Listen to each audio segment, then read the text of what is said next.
Disclaimer: the information and education material contained herein is meant to promote the general understanding and dialogue of GANs processing.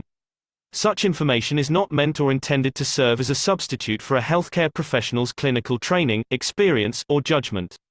For patients and individuals, such information is not to be a substitute for professional medical, therapeutic, or healthcare advice or counseling. For medical issues or concerns, including decisions about medications and other treatments, readers, viewers, listeners should always consult their physician or, in serious cases, seek immediate assistance from emergency personnel. Prescription information, procedures, and use of medical devices information should be undertaken only by properly trained and certified medical personnel. We specifically disclaim any warranties, express or implied, including implied warranties of merchantability or fitness for a particular purpose. Such information is provided, as is, and is believed to be accurate at the time of its publishing, but it is the viewer's job to evaluate the accuracy of any information found in this presentation. Every case presented is of their own experience, applied by themselves for themselves, and it applies to their case only. Every person experiencing health problems should seek professional medical advice and consult their course of treatment with a doctor.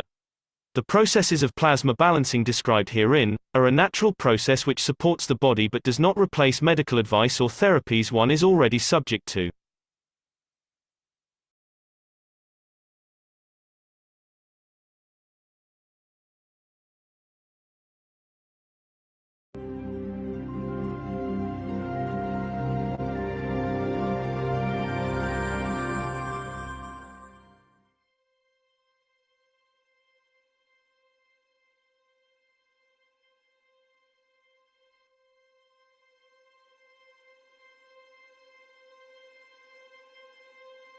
As I always said,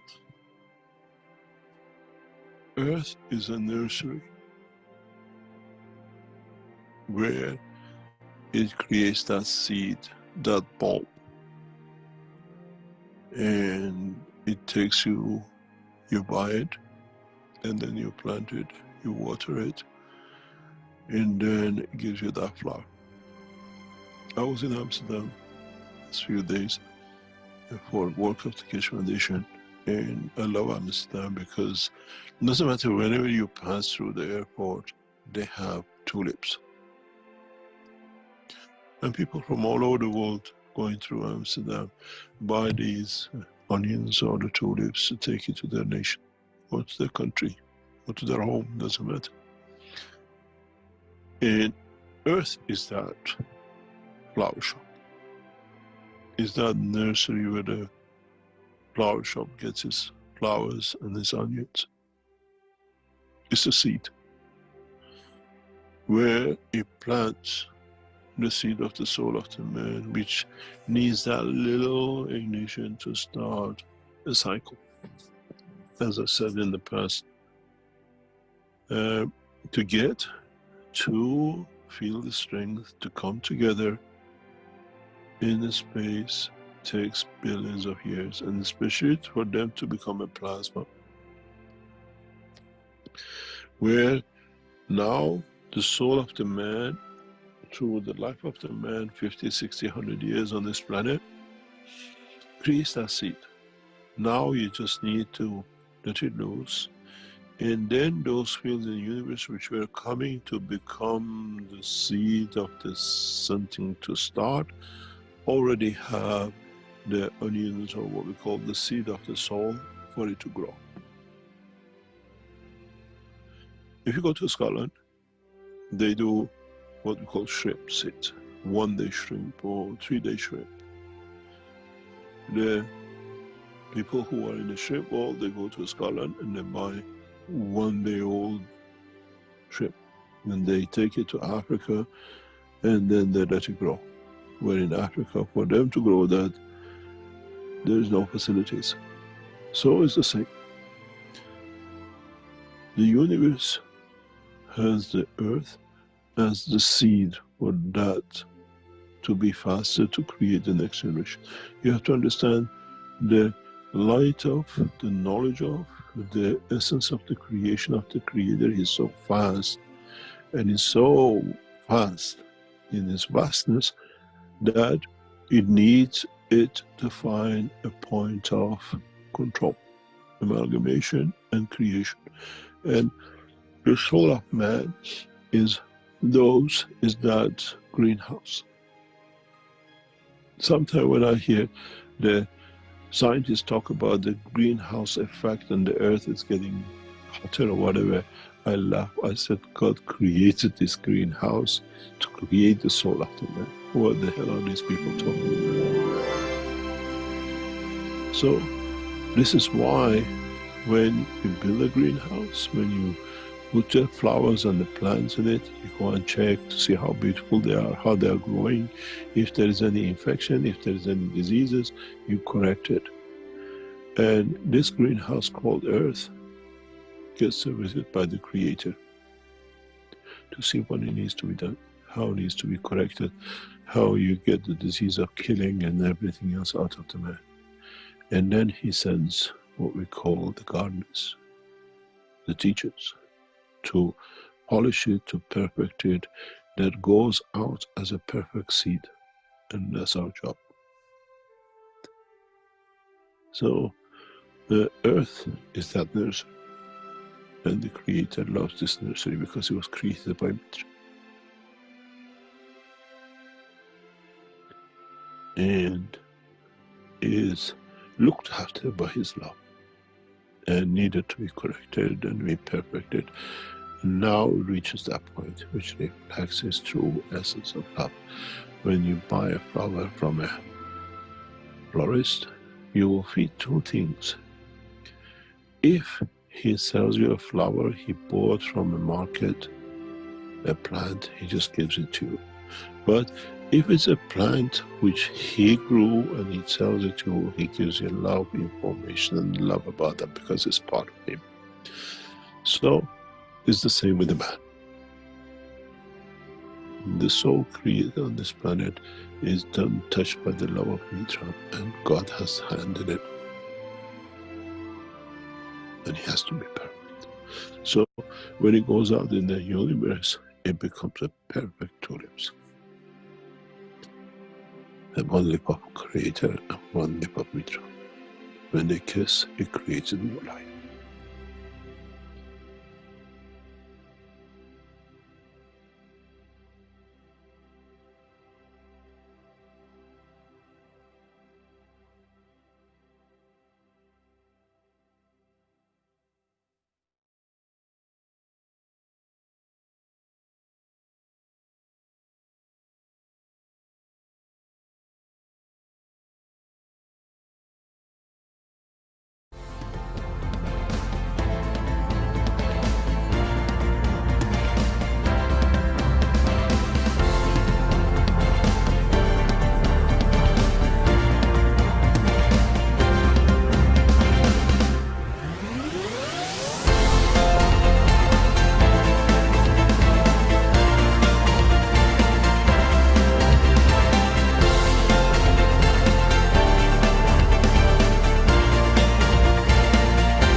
Hello, everyone, and welcome to the 471st Knowledge Seekers Workshop here on Thursday, February 9th, 2023.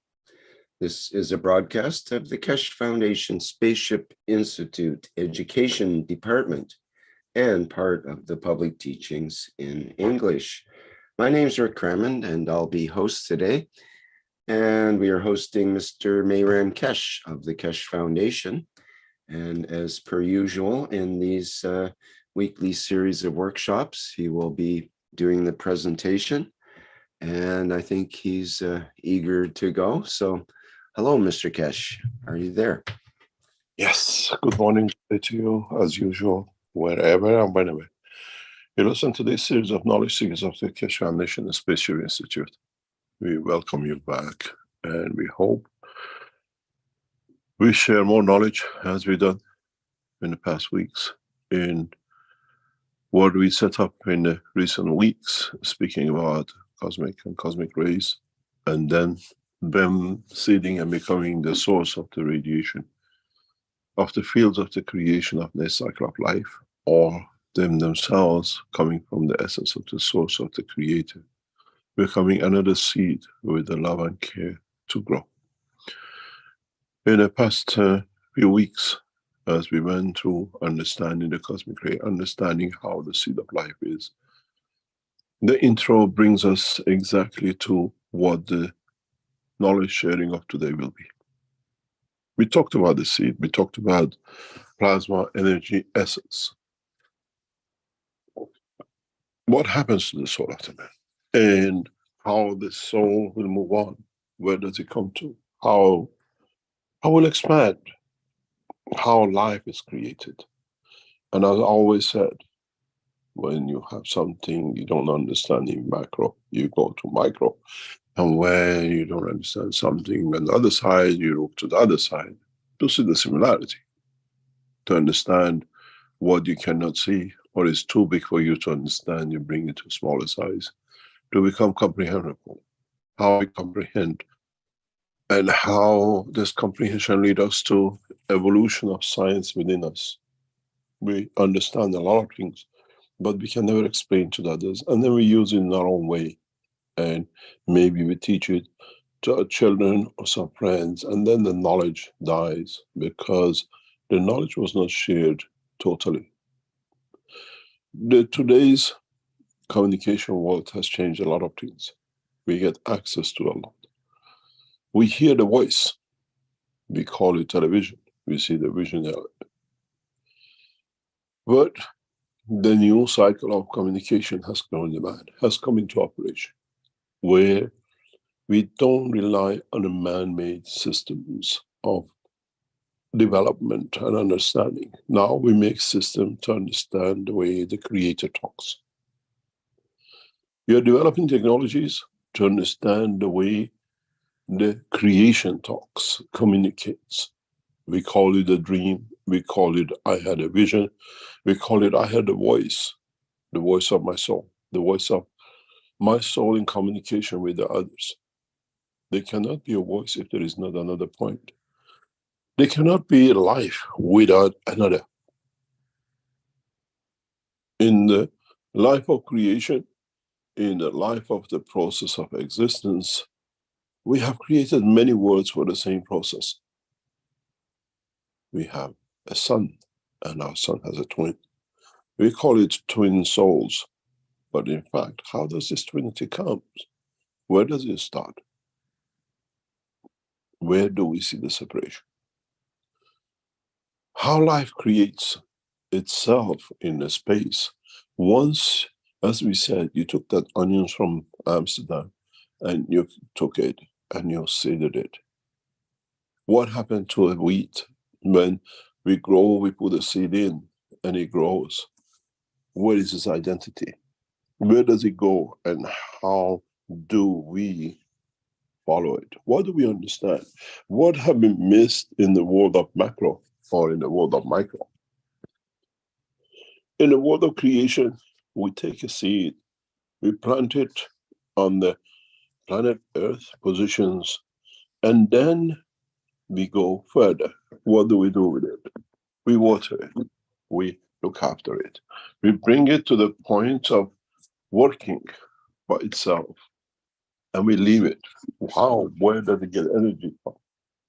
We take a seed, we plant it on the earth, and in a way, we just water it. What does it do? Some of it, all we noticed, according to the man's life, has been very much like this. If you're observant, we see some leaves and some trunks.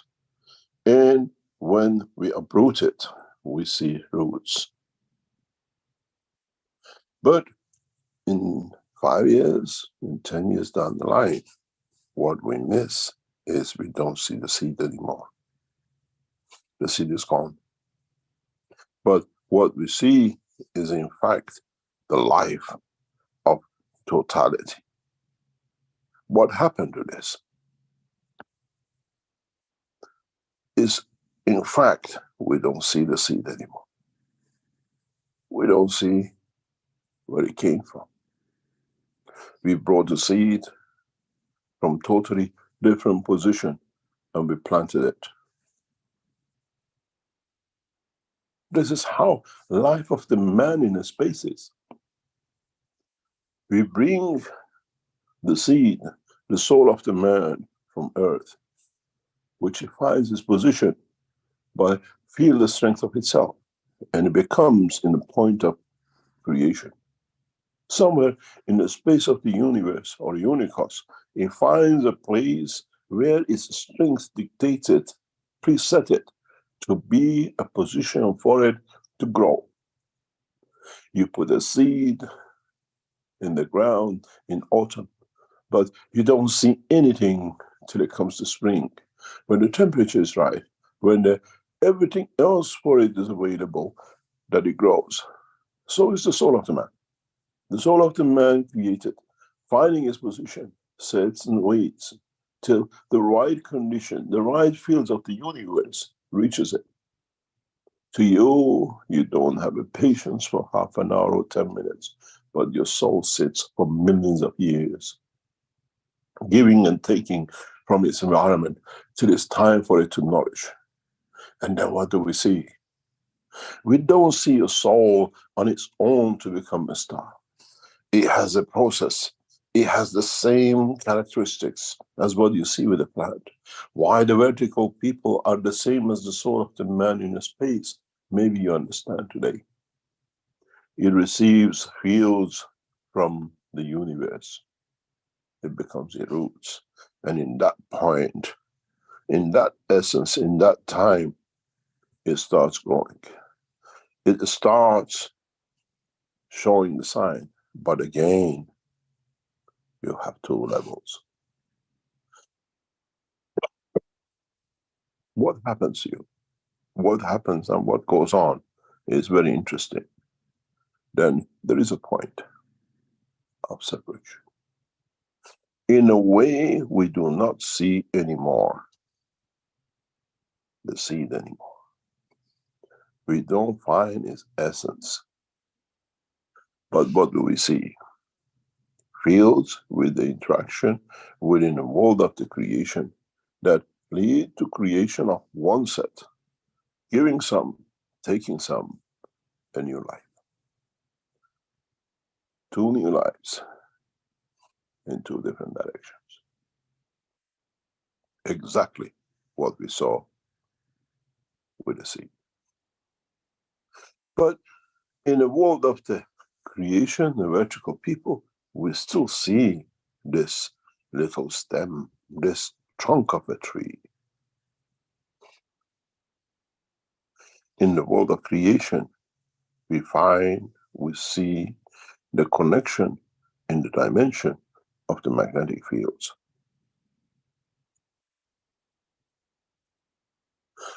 In the world of creation, you call it Trinity. But all started from that seed. There is no difference in the world of creation to be a vertical or to be a soul of the man in the space. Needs that balance, need a source to absorb and give some, and needs a source to give and absorb some. And we'll see the life. This brings us to one of the most fundamental things which I've referred to many times and knowledge seekers are blind to. What happened to you when you get that magnet? You've been told that the fields coming from the South Pole and the fields will go through the North Pole.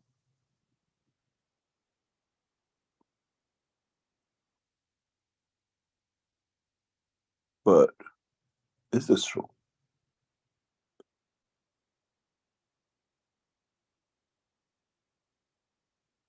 A magnet has no choice in where it fields connect to what it twins with, as we chose the condition of twinity with another magnet.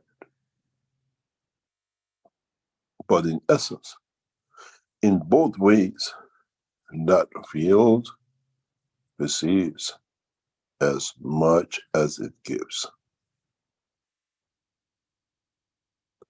A tree, when you plant it, that apple is the fruit of the tree.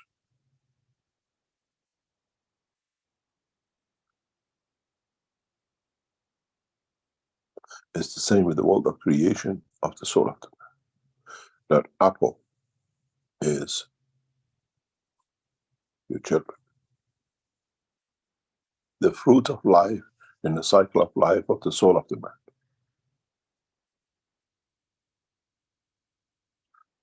Now we understand.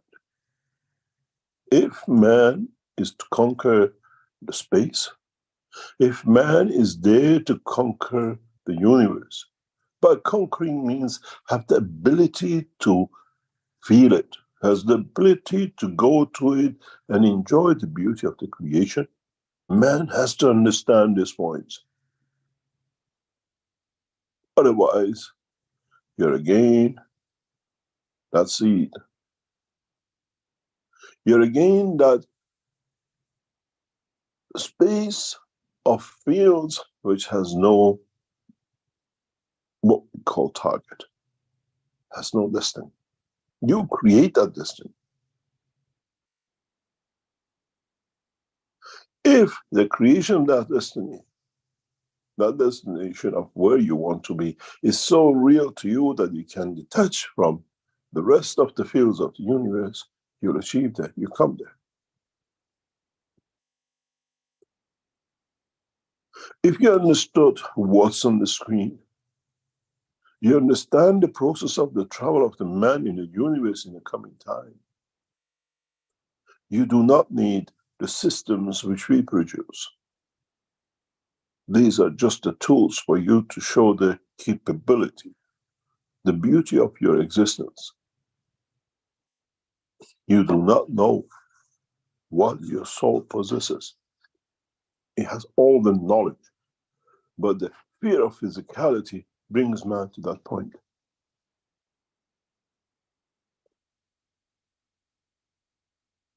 What do you understand from this?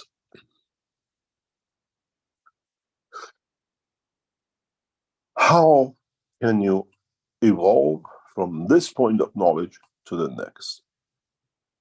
That makes man a traveler of the universe without containment, without UFOs, without aircrafts. Then, when we brought you, for example, into the 20th of January session, and now we bring you back into the 19th of February session, what can you do with it? You look to come into the 19th meeting to eat something, to get food. You're again physical. The purpose of the 19th meeting is to show you how you feed from your own soul. How you use the fruit of your soul to create that seed for being somewhere. It's not for you that you don't eat any more fruits or vegetables or meat. You again look at the dimension of the physicality, where our work, our knowledge sharing, is how to feed your soul in a space, how to move that seed, how to bring you to the position of maturity of understanding. Yesterday in our flight test with our volunteers, we always tell you, you've been to the center in this and you've been on the 2 or 3 excursions as a group with me. I left it to the knowledge seeker. We usually tell you, now it's time to go, try to move, come to Linz, do this and that. Yesterday, flight test was as simple as what you see on the table. We prepare the environment for you. You try to get to Linz from United States. To see, it's like a test, to see you taught so much, what's the maturity, what answers you get, where you see the pitfalls, what you need to do. When you're lost in a space or somewhere on the moon, I cannot send you a system to get in it that I can transmute you. You already carry the system inside you. All I need is to show you, come here. This is where the light is. It's like Earth. Our system is like that. Lighthouse just shines to show you where the coast is, where you can home into. It's that beacon. And then when you learn to travel in space without our beacon, then you understand how it should be. Don't take to give, to be able to understand the position, to gain position in a favor of the others to be served and not you. So when we teach you about the space travel in the coming time, just look at something else. Now you are on moon and you want to come to Earth.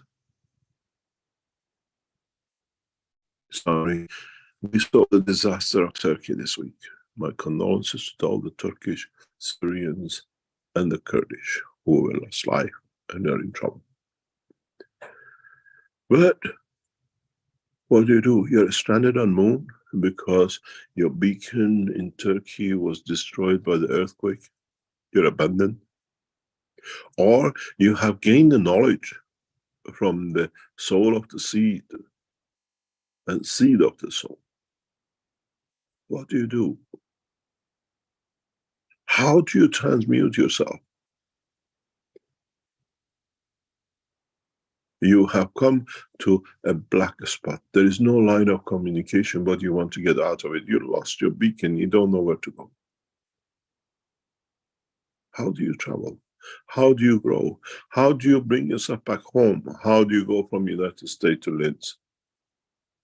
This is all the purposes of what we call these sessions of monthly. Growing you, letting you grow month by month to come to it.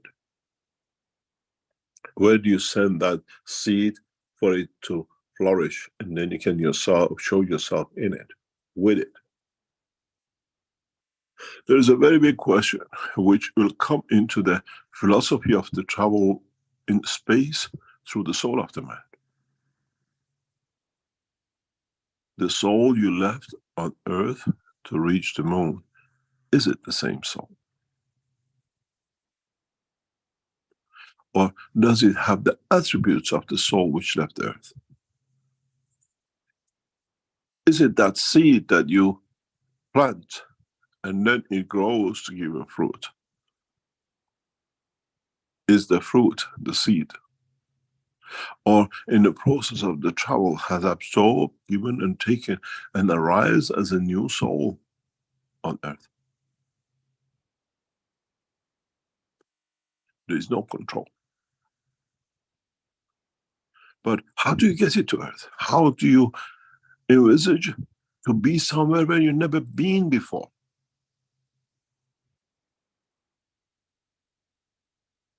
You leave New York to be in a specific street in London. You cannot end up on a street in Paris. You have no job there to do.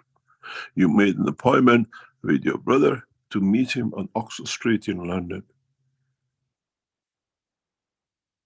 How do you find him? Nowadays, you have a GPS. What's the GPS of your soul? You've never been to London. How do you bring yourself to the point to go to different points of the universe which you've never been before, but you know exist? How do you send that seed, the way we saw, to the position to be there? Can you predetermine the position of your soul prior to departure from your physicality at the point of death? Or you bought and you be planted somewhere, God knows where. Can you decide your soul to be the seed of a galaxy Can you decide your soul to be the seed of a star, or can you decide your soul to be the seed for another universe, part of a universe? So how do you do? How do you travel from moon to earth? How do you get from New York to London standing next to your brother?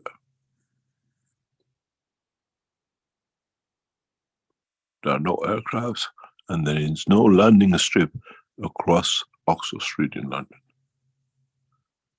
And if you come with too much energy, there are the other souls and physicalities that you can damage. How do you find that little space gap that you can fit in next to your brother?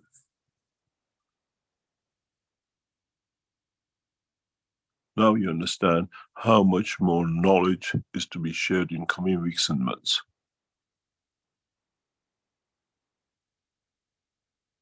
Yesterday with our knowledge seeker, I just said, we prepared everything for you. The landing ground, the facilities in Linz, in our backup in the lab, everything else. We give you 3 landing spaces, which we usually don't give you. You have 1 system to come in.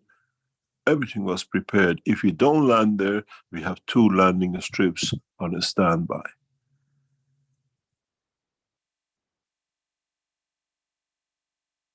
Did the knowledge seeker manage to get? Or did in that process learn where, how he has to guide himself to land on the main strip and not the 2 auxiliary points?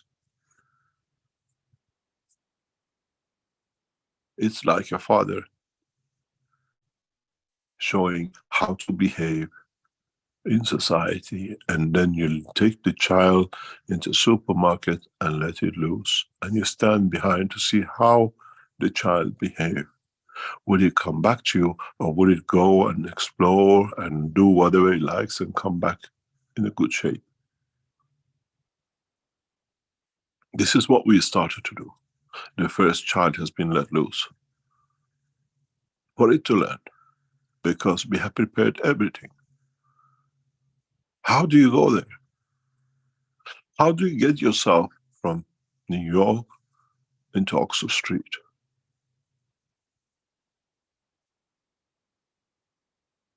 I gave you your brother. You have a seed of love in common, the essence of creation. The desire to be again together. You're on moon, and you have the desire to be on earth. You're Turkish. You want to be at the point of the disaster because your mother, your brother, and your loved ones are in the area. To see the physical, as you know, the soul is there in perfection. How do you transmute yourself from the moon to earth? How do you bring that point of life?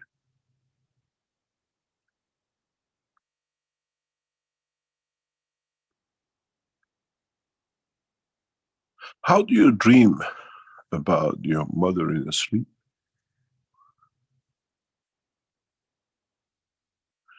Do you see her waking you up, I'm here? Does she come and nudge you, come on, I want to talk? Or do you just envisage the mother and the beauty of sharing time with?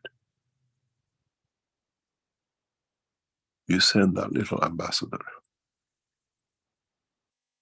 to see if the fields of connections are there, and if the common grounds of the fields you have with the mother is there, we talk.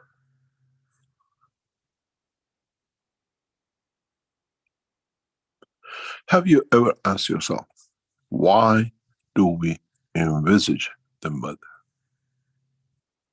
The hair, the eyes, the face, the anger, the joy, the touch.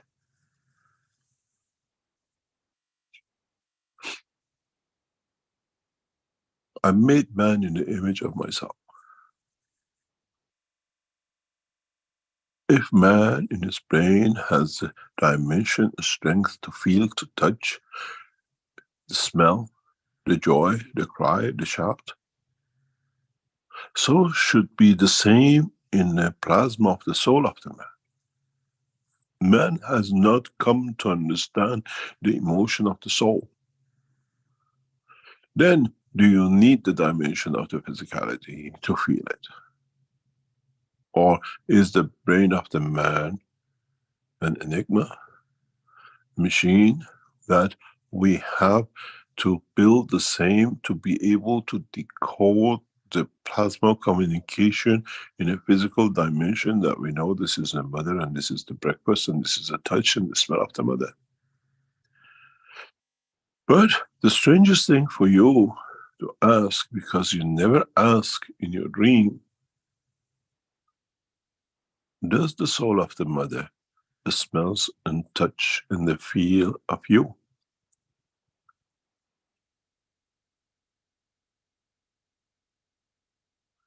Does she have understanding of a sense of love you give her? Or does she feel all that in the strength of the field of the soul of the man, as she has no physical dimension?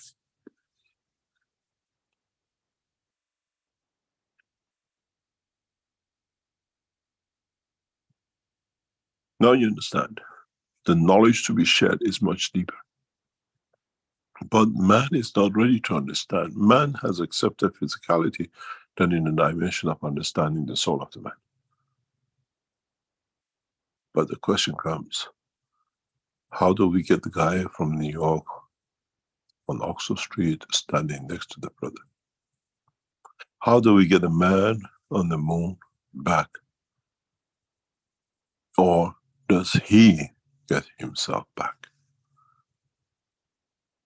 It goes back to the story of the last man standing. As a soul, you're the last man standing. And it's you who has to find a stand anywhere which it decides.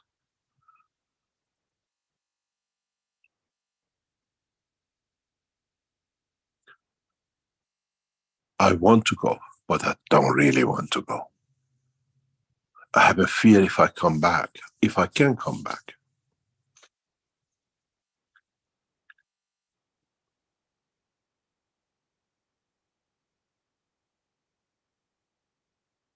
We give the tools, we make the tools for you to start testing and gaining confidence and building a process that suits you, where you want to be, how you want to, without the fear that I can lose the dimension of physicality.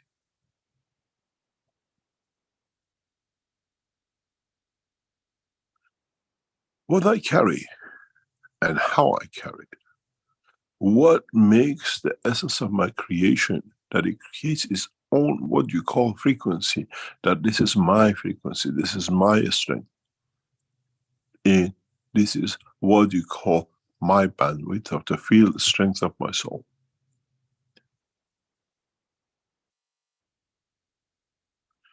Today, in the world of the man, we give location. We used to give villages, and people come to the village and ask, do you know where such a person lives? They tell you somewhere, that's the house. We became more sophisticated, we numbered the houses. Then we made what we call zip for it.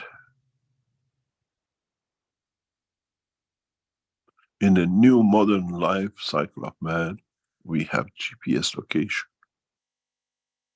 altitude, blah, blah, blah, blah, that you end up within a few centimeters from a given spot. And sometimes the machine makes a mistake and drops you in the middle of the river by mistake. But most of the time, you end up in a position where it's predestined. How do you find the GPS of your plasma of your soul? And how do you know the GPS on Oxford Street in the dimension of the strength of the soul? If man limits itself only to travel on earth, now that it's learned about the soul, its capability to allow it to move. Why have we come here for? To keep a soul-educated village of the earth? Or for man to education, taking time to see, to take the knowledge to the rest of the universe, to teach the same, to plant that seed. This time is the seed of knowledge of the universe, and not the seed of the soul of the man. To grow, to share, to expand the universe and the universe. When I finished with the session last night, I said goodbye. How did you feel?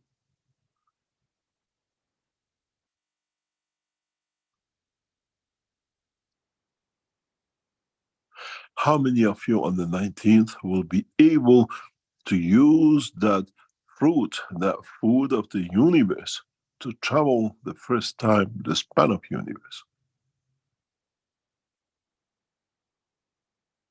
Those of you who come in on the 19th, be prepared for one of the most amazing trips, routes of your life.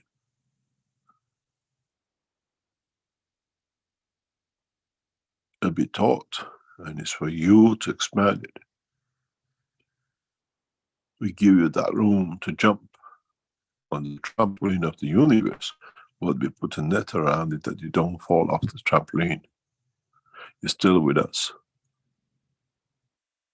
Those of you who come in for the 19th, you will feel one of the most amazing sensations that the whole universe has been waiting for.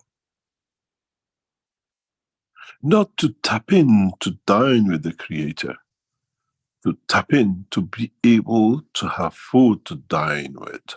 Don't go empty-handed on your own to the table. Many of you will start sharing that knowledge within the solar structure that gives you that twinity, that point that you have a reference. In a way, we are creating a position for many of you to gain confidence that you receive the food of the knowledge and not the food not to go hunger in the dimension of the man. The knowledge of the travel in the space, the knowledge of the confidence to be able to feed your soul in the space, but still create a dimension of existence anywhere in the universe.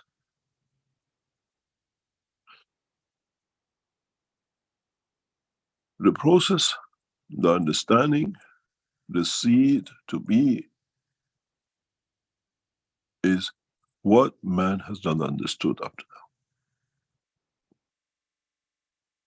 The seed we saw which was planted on the ground to grow, or in the universe as your soul, is when you have no choice, you have left the physicality, you have no dimension of physicality.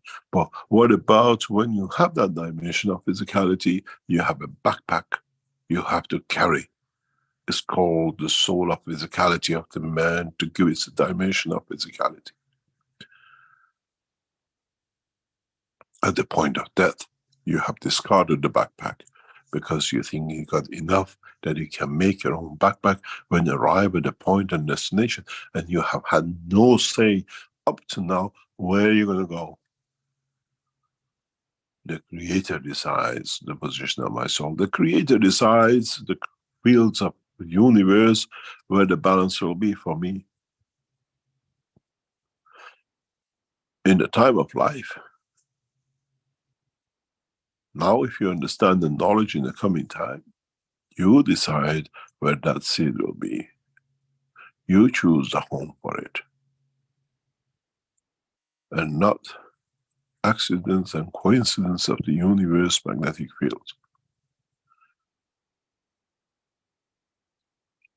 You decide when you leave that backpack behind, and not 60 or 80 years or a car accident on the road. The whole purpose of the teaching in past few weeks has been, when we speak about the soul, we speak about the cosmic ray, is how to get your soul on the line of the cosmic rays to be able to reach to another point to start that seed. Now you understand why I've been saying so many times, suicide is forbidden.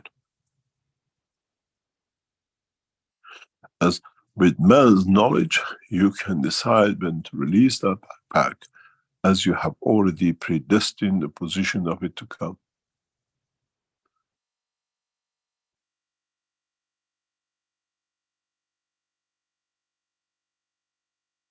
As you've taken everything out of the backpack which you need to survive, to start a new life, new condition, to create the new fruits of life in the universe.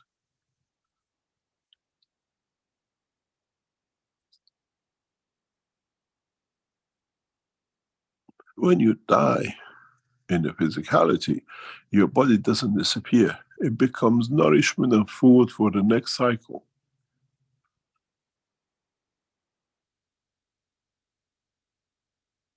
What happened when you go into space?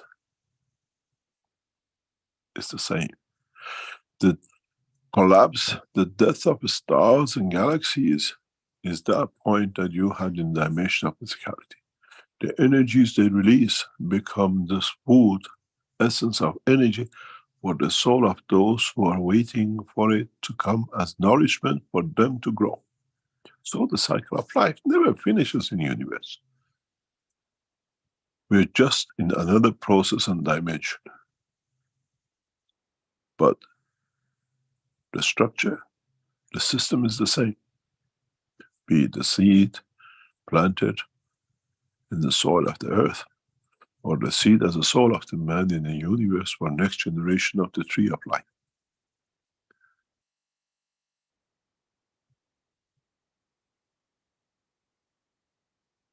You cannot have a tree if you don't have a root.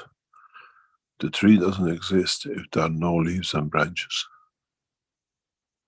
Both have to exist, the Trinity. In the world of the creation, we always see the tree and its roots,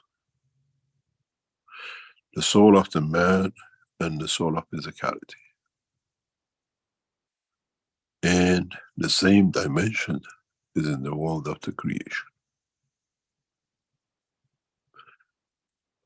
The tools, the systems, the machinery we are developing and extending is for you to be able to test drive your soul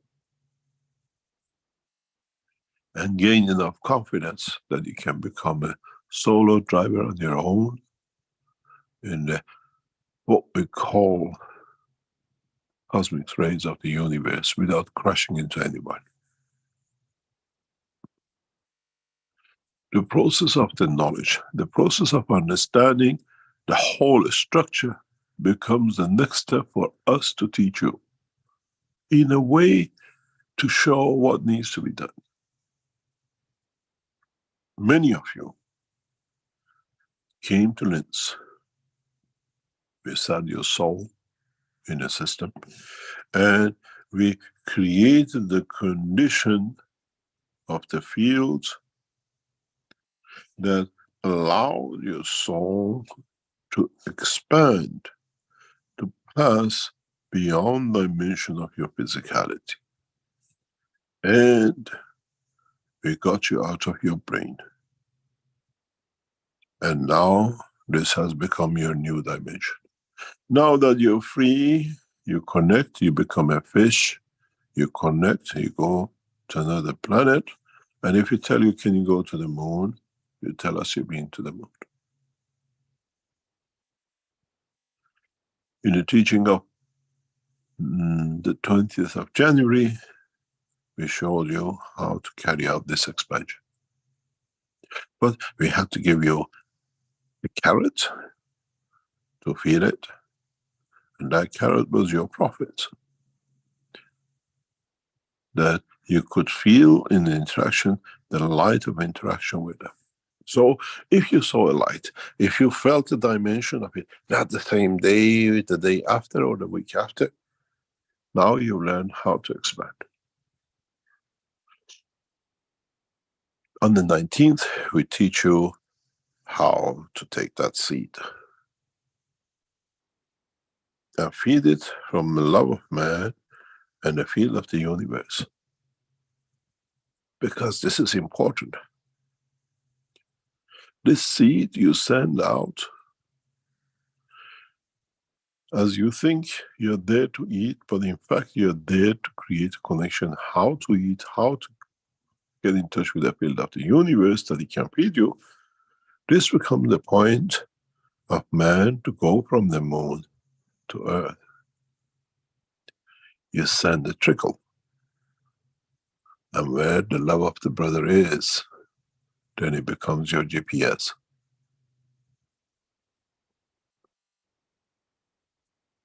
Now you understand. Now you should be able to comprehend what is to come. Our system in length is that little twinkle. Why do you think we asked you to come from all four corners of the universe, planet, to be here? We saw people from Canada, we saw people from Africa, we saw people from China, we saw people from Europe. Different races and cultures to bring that center point.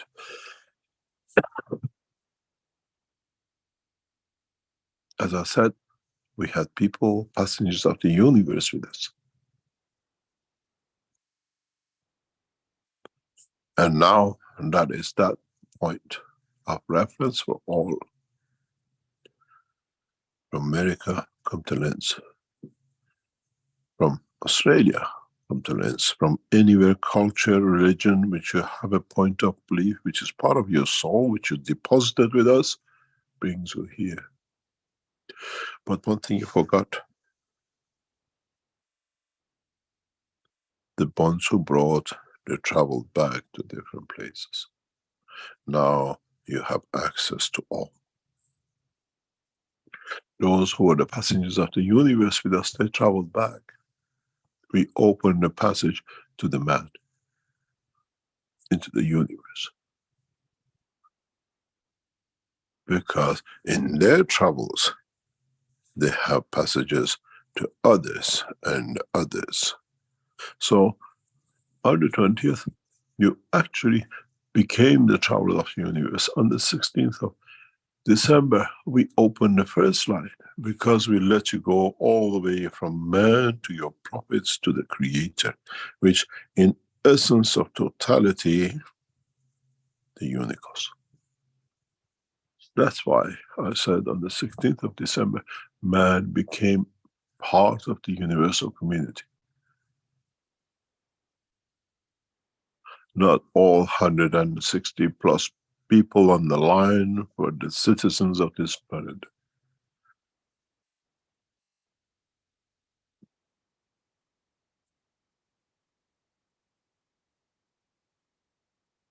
That, like you, they're trying to find a way home. But they forgot the way to do it and how to do it. And it's the same for all of you. The systems we are developing is not for you to come from America to Linz or to go from New York to Oxford Street in London.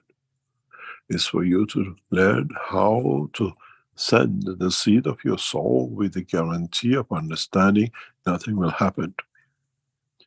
And I'll be there. And the beauty of it is that you can send these seeds to thousands of places at the same time, as time does not exist till you decide the existence of time. Your time with your brother does not start till you actually arrive.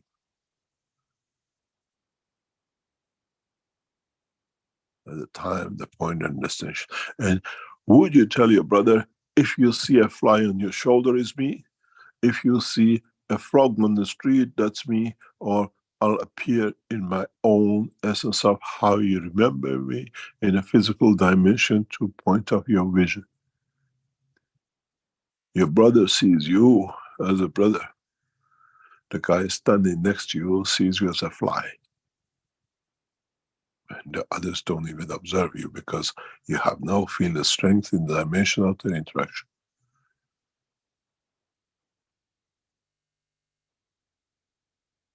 Have you ever played the game with your children where you jump up and down and says, I'm here.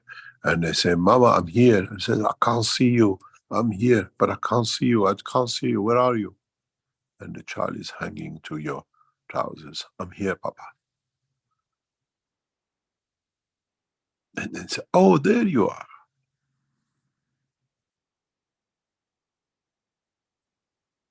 In essence, man has reached a point of understanding to travel with the dimension of energies of the what we call magnetic fields of the universe, as we call cosmic rays, than in a car, a plane, or a donkey.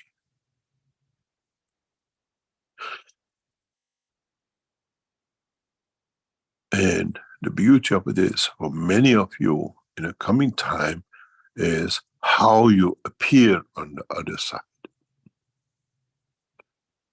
When you travel from New York to London, you change your clothes to fit. It was nice and warm in New York. London is cold. You get a jacket, you get a jumper. How would you appear in London in the dimension of the soul? Where do you change? Where do you get your jumper and jacket from? Or does your brother sees you in the dimension of physicality, or in the dimension of physicality you frog yourself to what it suits? Would you take a fur coat with nothing on? But where do you get that fur coat? Or to create the vision, the what we call mirage of a fur coat, and nothing underneath. Very much as the British say, fur coats and no knickers.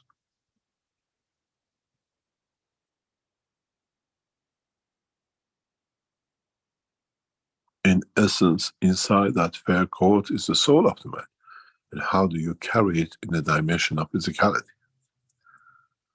You thought the knowledge seeking has finished. You haven't even stepped on the first step of the knowledge of the creation. We're just trying to show you where the first step could be if you learn to walk.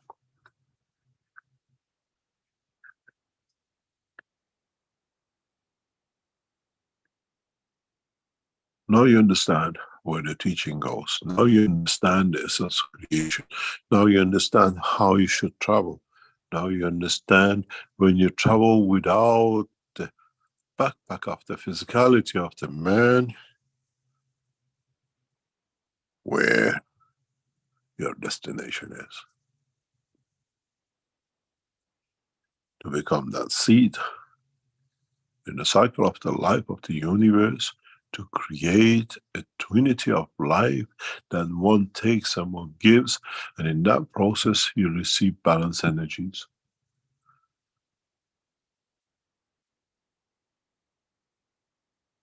That guarantees the existence.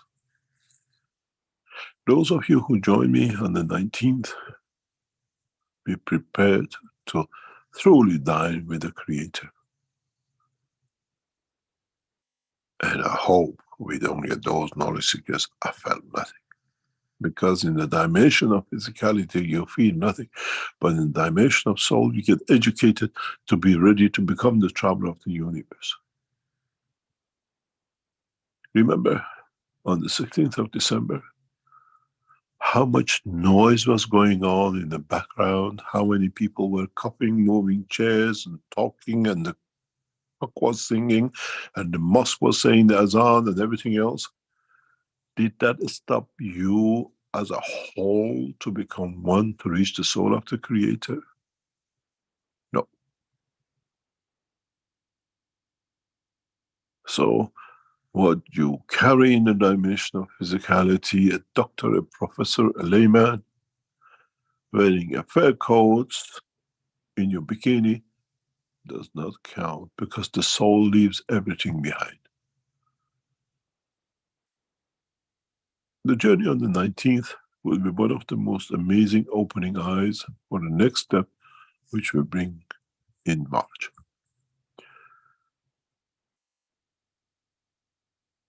In March, we create the fundamental basis to meet the world leaders, one by one, and bring that essence of the spring, that beginning of the change for humanity, irrespective of color, race, and religion.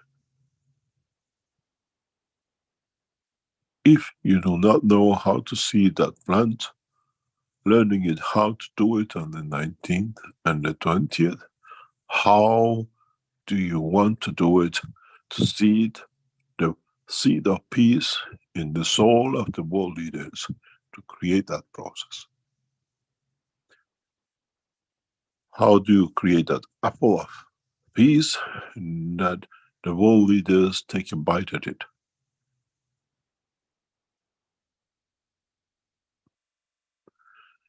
This is part of the structure. We create the facilities in the background. We create the mechanism through LINS and our laboratories to create that position that you can meet reference point on Oxford Street. We're going to have a party. Reference in LINS, we are going to have a party of the souls who come together to sow the seed, the knowledge, the fruit of peace for the start of the cycle in March. Sit with the world leader soul and see that what you learn you give without condition in February, in the start of the process of world peace. Now it's you who has to learn to bring that change, and not for us. We brought everything on the table of party to enjoy, to start the process. And it's for you as a humans to start that seeding. It's not with us anymore. You run the party. You decide where it goes. Make a peaceful man out of the soul of your leaders to create that condition of world peace. Some of you tested with your prophets and you saw the light. Some of you tested with yourselves and you felt nothing because the soul was much stronger in attachment to the physicality.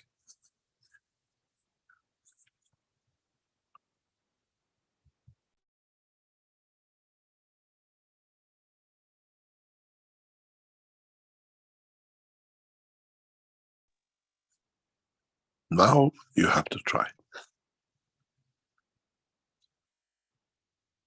Now we start the process. Now we bring you that condition. We are here to nourish the soul of the man and create facilities and systems for it to be. We are here to bring the conditions and systems for man to learn how to communicate through the soul of the man than the voice and the vision of the man. You got used to telephones and televisions.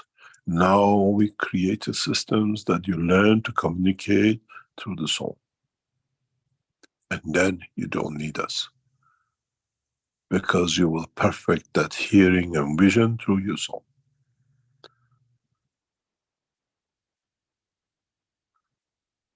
But you have to understand, with the explanation of last week and this week and before, how your fields go. How do I want to be? Go back to the teaching, understanding, why did we teach you about nanomaterials? What did we teach you about the gases? Why did we teach you about soul? Why did we teach you about cosmic rays? You became a cosmic ray. You want to establish, to start the seed of life, physicality anywhere in the universe.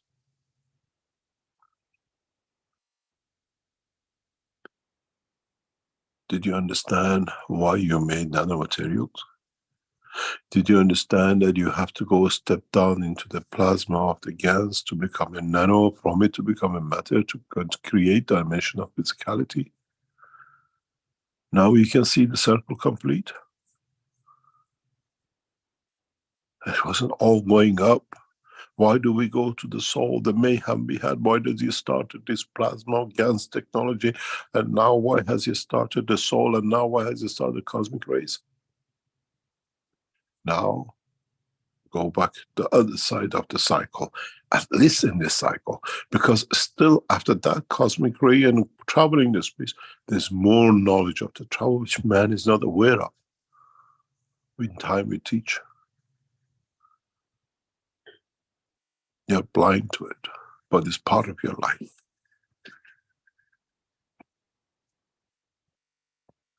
When I get to moon, how do I manifest myself? In the knowledge, in the essence of the knowledge you carry, in understanding a dimension of physicality, you have to create within you a twin soul. You call it the spirit. And then in the interaction of it, to allow it to expand, to create that plasma, you call the seed of the man. Converted, that it stands on its own as a nanostructure. And then within nanostructure, understanding interaction with environment to convert itself to physicality.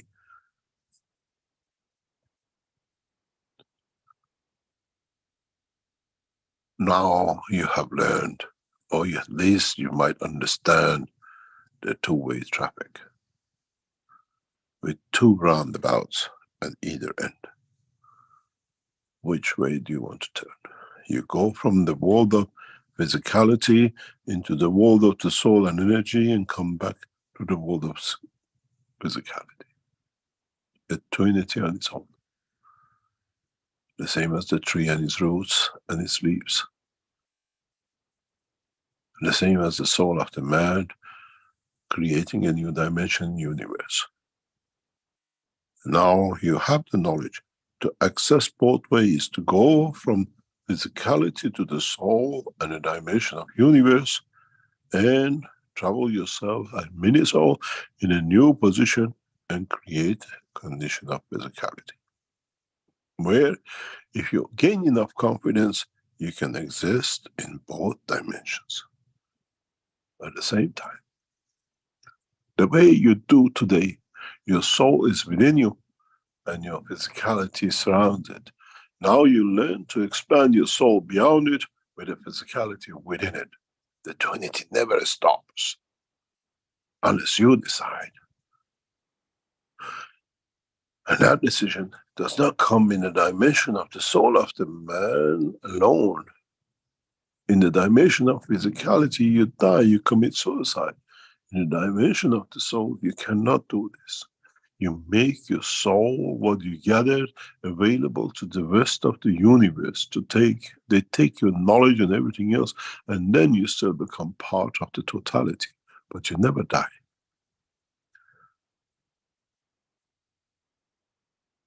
Now you understand. And all these facilities we are making, all these communication, new systems we are developing and teaching you to use is actually to teach you this.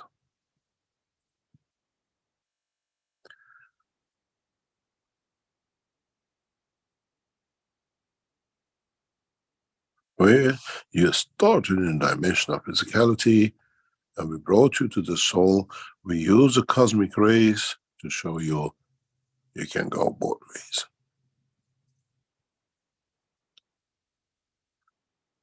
I made man in the image of myself, as I am the man in the image of the Creator. As I created myself, as I lead to the creation of myself.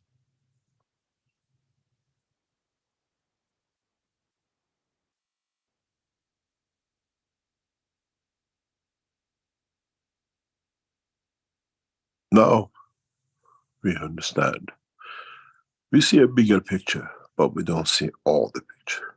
As I said before, the knowledge of the universe, up to now what we have taught you, all these achievements of the man in dimensional matter, if you look at this whiteboard, it's not even that dot. There is so much more to learn in the knowledge of creation. And if that dot is the totality of the knowledge of the whole humanity in past millions of years brought you to this point, you can imagine you're not even nothing compared to the totality.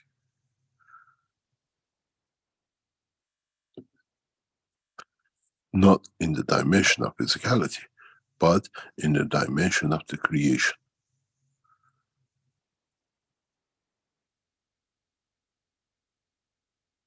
The knowledge of creation.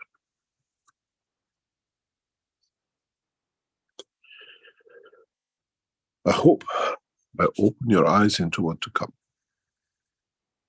And I hope you understand how we are leading you to the world peace through your own actions as the leaders, and not those we think we see in the world of physical dimension lead us. Now you understand what we are heading for. Those of you knowledge seekers who've been with us and you traveled this dimension are those, if you understand collectively, will see the seed of the peace in the soul of the world leaders of today in a coming time. In a way, collectively, you bring that essence of knowledge of the teaching of the Keshe Foundation, the creation of world peace, not by talk, but now in the dimension of fields of the universe, by seeding it, by planting it and nourishing it within the soul of the world leaders of today. But that we have to teach you how it's done too. The way we explain how you can come from the moon to Earth.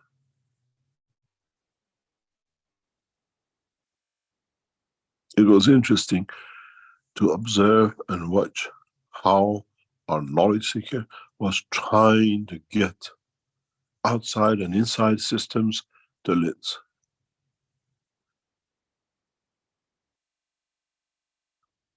He did not fail. He just learned.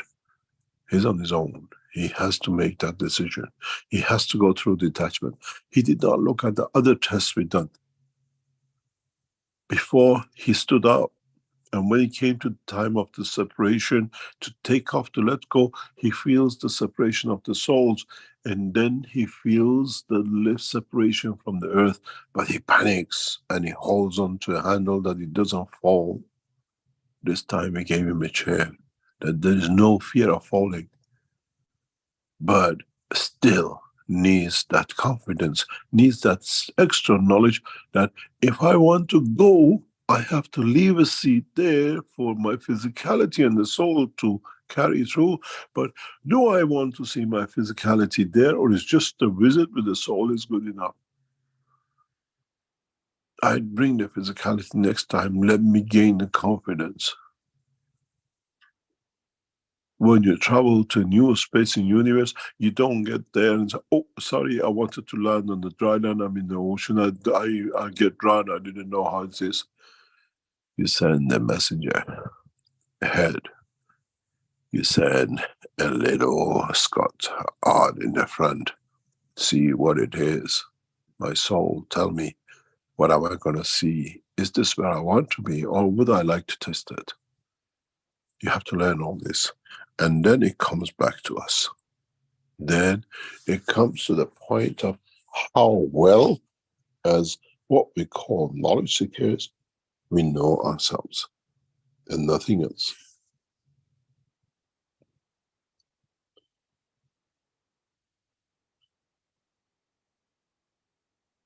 We go through a break and we come back, and I hope we can expand more by questioning, by sharing knowledge to share more. Rick, if you could take us through a break and then we come back. Okay, thank you, Mr. Keshe. Thank you very much. My screen up here. Okay, we're in the 471st Knowledge Seekers Workshop here on Thursday, February 9th. And we will take a short break with some messages and be back shortly.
The revolutionary new Flight Enhancement Spaceship unit is due to be launched in June 2022, and in the same year is expected to fly passengers into space, to the moon and beyond for a day or even several days at a time. There is no need for the Flight Enhancement Spaceship unit to carry food or medicine, as it is equipped with the latest space technology for transportation, transmutation and deep space operation. This extraordinary breakthrough technology ushers in a new era of travel without the need of fuel, food or medicine, even during the longest excursions into deep space. Each spaceship unit has a 4-passenger capacity for long or short duration flights and has the capability to travel between cities on Earth in a matter of seconds to minutes, depending on the distance and speed.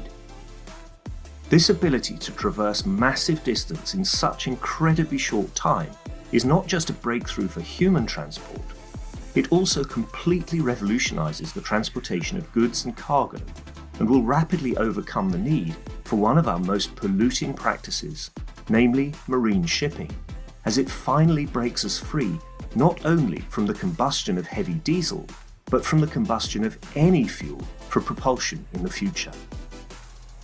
The Flight Enhancement Spaceship Unit, a new paradigm in space travel, space medicine, and space technology.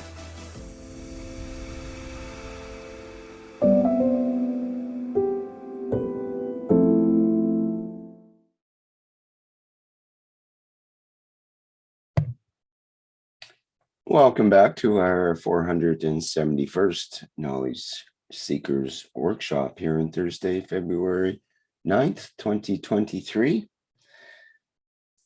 Mr. Keshe, are you ready to begin the second part of the program here? Yes, ready, willing, I hope able to. And do you want to take questions now, or do you have something else you'd like to say first, or how would you like to begin? There are a couple of announcements which maybe, sorry about that, I've had a back cold for a few days.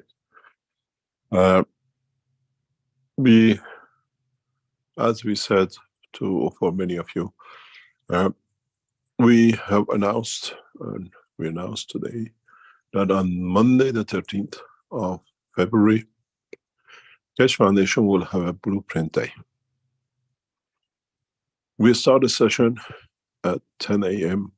on Monday from our headquarters exhibition center in Linz, and we will unravel 2 new technologies.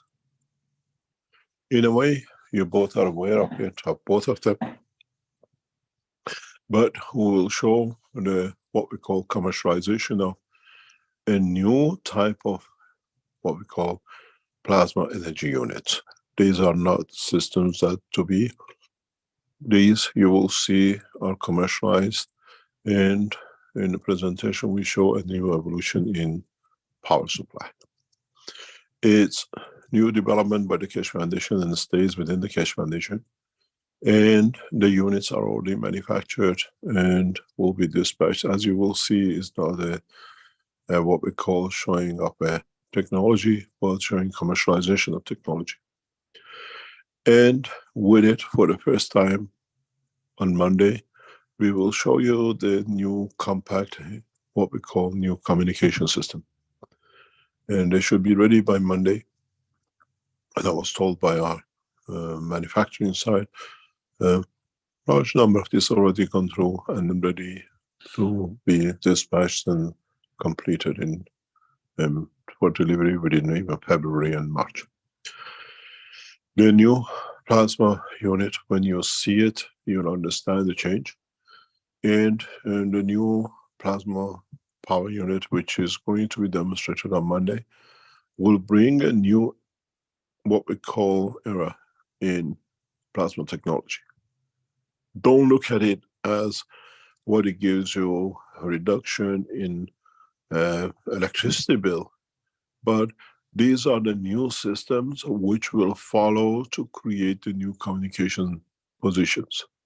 In a way, the units you purchase It'll become part of the new communication and travel system. You are buying the first kit out of the structure of the kits to come, that when you put it together, solves different part or adds different part of the technology together.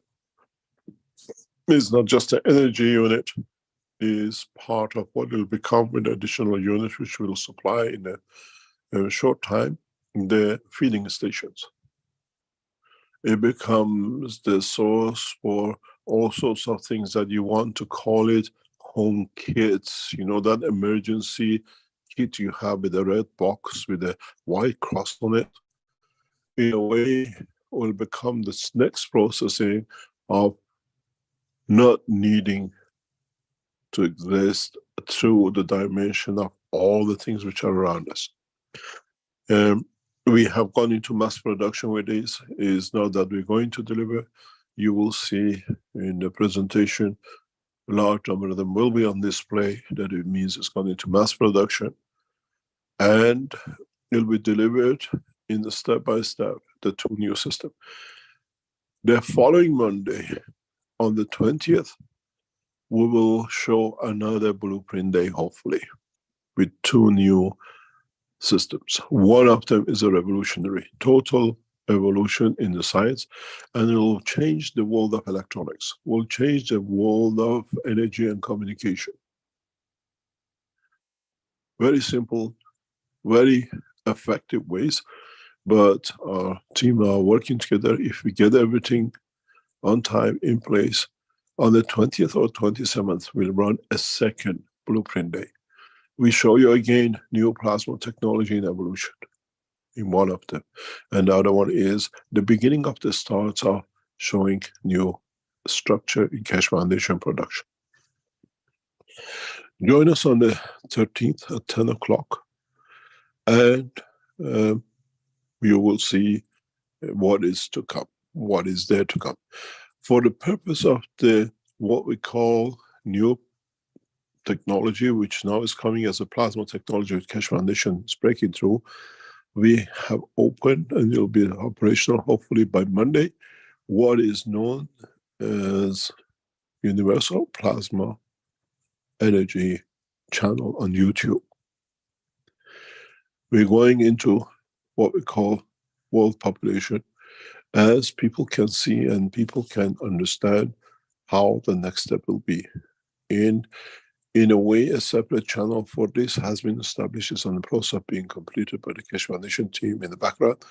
That is not anymore on the Keshe Foundation channel, but will go as a plasma technology, new plasma technology for the world to see. And this brings us a new dimension in our work. Small short videos to show the new energy systems.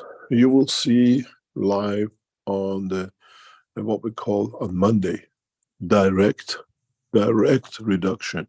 Is not that we made a maggraph system, you do it. These are the systems, in a way, the new technology, new systems we put out, you will see it cannot be done by man anymore. You need ordinary man on the street, I should call. You need electricians to fit these systems into your system, and you will see the change of it. You will see the reduction in it. These are, as I say, we're going technical, and this allows us to what we call economically commercialize new systems. It's not anymore just plug and play. You have to be careful how you plug it, how you play it, but it brings you a new dimension. We have seen 60–80% reduction, but it has to be done correctly, and it takes time. But you see immediately 30–40–50% reduction continuously. What we plan to do, as we did before with 129 Tesla, we plan to leave the stations open on Zoom, which you can come at any time and look. Maybe we do it till the following Monday, following presentation of the blueprint. But this all depends how much noise, background noise we have and everything else. So we just switch the noise up and leave you on the camera. Then you can see it live. And we try to meet all the deliveries as they come in through. Those of you who bought different systems from the Keshe Foundation, you'll be optioned to take this, and it's there now. And many of you bought other options. You see, this is much better. I want to do. I have opened a channel for the knowledge seekers who bought the original power units. There's about 60, 70 of them, stayed with us all this time. Get in touch back with the Keshe Foundation, and we make you an offer with a new system. You stayed there for a long time for it to be delivered.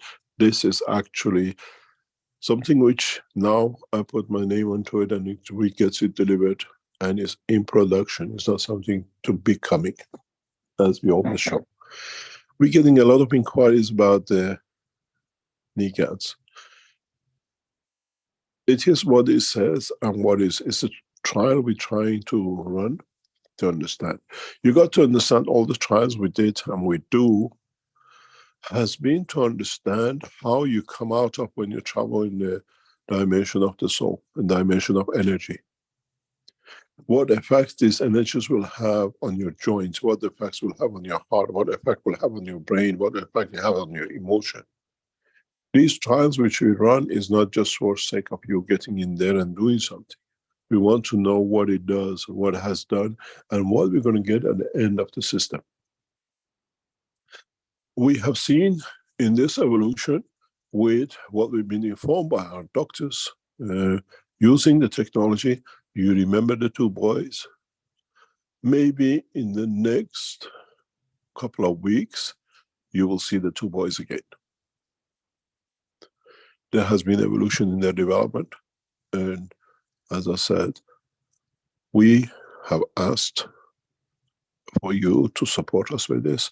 And now, after 2-3 months, you will see these boys, the two brothers.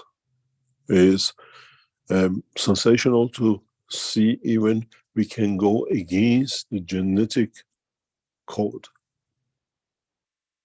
As I said to our doctors, we would like to have a genetic test in 8 weeks to see if we have managed through understanding of the plasma change, bring that change to genetic code. Maybe in another 16 weeks, we bring that genetic code change, or genetic code can stay, but we add another code to it that overcomes the present code. Because we see the changes. And these changes cannot come without effectively being able to change the structure of the energy structure of the gene. We have asked the parents to make short videos. Children cannot be seen, but the progress and explanation of what it is, what has changed. To you might not look, but to parents who watch the children going through the process, you know what the end will be in 10 years' time, and see the reversal of what was lost 6-8 months ago is gained back again, is a lot. So we are not here to do anything else but to understand what will happen when you put you into plasma transition from New York to London. What conditions will change in you? We are not in a world of medicine. We are in a world of understanding the changes which the energy gives and takes from you in those few milliseconds, those few seconds from your position of departure to arrival. How does it do with your emotion? You're a drug addict. Does it change your addiction? Do you receive that satisfaction totality forever, that you don't need to have it in the small burst with cocaine and heroin and the rest?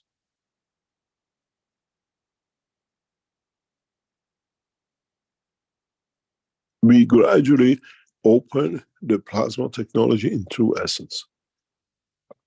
And then we go step by step. We see how this development takes shape, how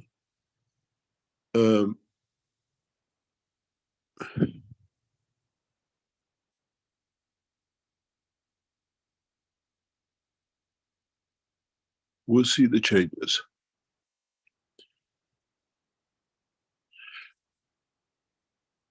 Then we understand the process. then we see the changes. And then we have to understand how the totality will come. And then we go to further, deeper understanding of it. So join us on Monday and enter with us into a new world and see what we can do. And then we see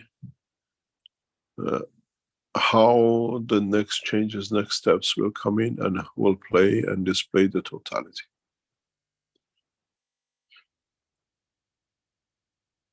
Are there any questions? So will that be broadcast to live stream and YouTube as per usual? Or do we do it Yes, yes, yes. to be on the usual YouTube channel, not the new one or anything? Live stream, yes. Okay. We'll have Dean in the background with our team, live showing it.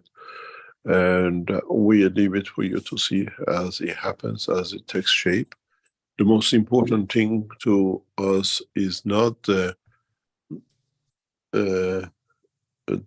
power unit, is more the what we call the new communication unit, the new head unit with its what we call communication pack.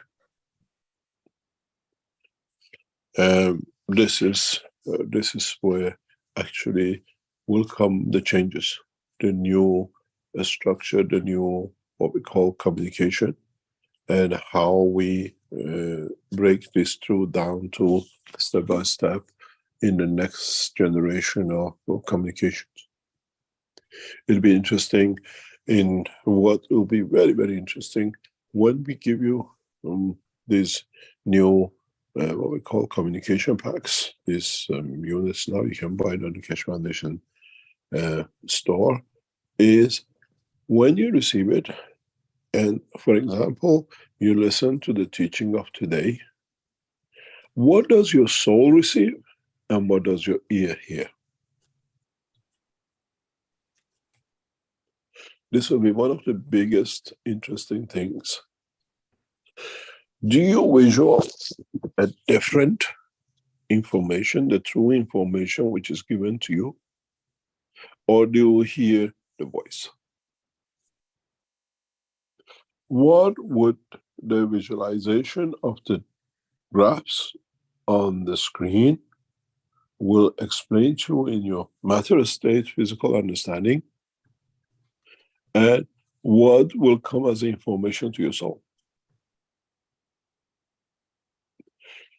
The new units which will come out, which you will see as the head unit, and it's what we call this power pack, is not for you just to see what they hear. Is for you to start learning the existence in both dimensions. What do you hear? And what does your soul see? In a way, what you do today, you live an everyday life, you run around, but your soul is busy, doesn't sleep, still does its things. You try to cross the road, you suddenly get pulled back and run. Oh my God, what happened? Because the soul was in control of the body. The soul is still active. It sees you, you're crossing the road, the car is coming, I can see the car. The soul of the driver has explained to me, or informed me, and I just pull your physicality back. And he says, something pulled me back and the car just ran. So this now, in a way, is the first step into that stage. That during the teachings, the knowledge given, understanding of knowledge in the dimension of the soul and in the dimension of physicality. Then you understand what I said from the very beginning of the teaching. When we teach, we don't teach for the man alone, but the teaching, the knowledge sharing is for the whole universe. Then you receive the two at the same time. The beauty of it will be if Your internet falls, but your head unit still works in the dimension of the soul. You're still getting the knowledge. Was it a breakdown on the internet, but the knowledge was gained by the soul? This is a new dimension we're trying to open. We are not interested in how much energy you save. The energy is that carrot to bring you into play. The new communication packs are amazing. And then you have to find, to tune into it, to match into it, to become, to be, because they are created with love and care. They're created, they're made to bring this condition to you. And then you will test. Knowledge Seeker in New York has one, and a Knowledge Seeker in Sydney. I want to speak to him. I can see him on the internet. I wonder how he is, who he is. And then you will establish these communication lines amongst each other. Physically you talk, but what you could not explain in the dimension of the words will come through dimension of the soul. You always look at the soul feeds you with food that you don't need to eat. Now the soul feeds you with knowledge, which comes from other knowledge seekers, other points of the reference where you need it. Oh, I understood this. Now I found discovered. You haven't discovered from now on anymore. You tap into the knowledge of the universe. You become enlightened. This new unit, which is now we put out as a communication pack coming out, you will see it for the first time on Monday. And those of you who know me, I don't usually do things on the 13th, but this time we broke the rule because this brings that bad luck of man had to live only in the dimension of physicality, and starts a new change. And teaches man how to live. It'll be interesting, those of you who receive this in the first session of the teaching, to tell us in the second session, how was it? What did you understand more? And maybe we run 2 sessions, one in the dimension of the soul and one in the dimension of physicality. You attend the first half an hour of the teaching, there is no word, but the screen is on, the teaching is going on. But we teach in those times in the dimension of the soul. I'm mastering that. I'll get to every one of you in sharing what you need to know in what is your interest to understand. The real teaching will start then where the screen is silent. But knowledge seekers are getting saturated with the knowledge of the creation. And the first step is from Tuesday.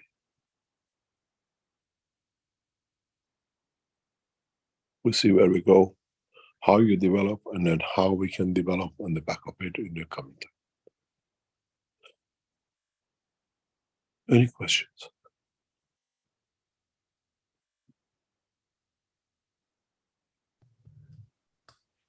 Okay, wordless teachings. That's an interesting idea. I like that. Half hour. People come into Zoom for a half hour of silence.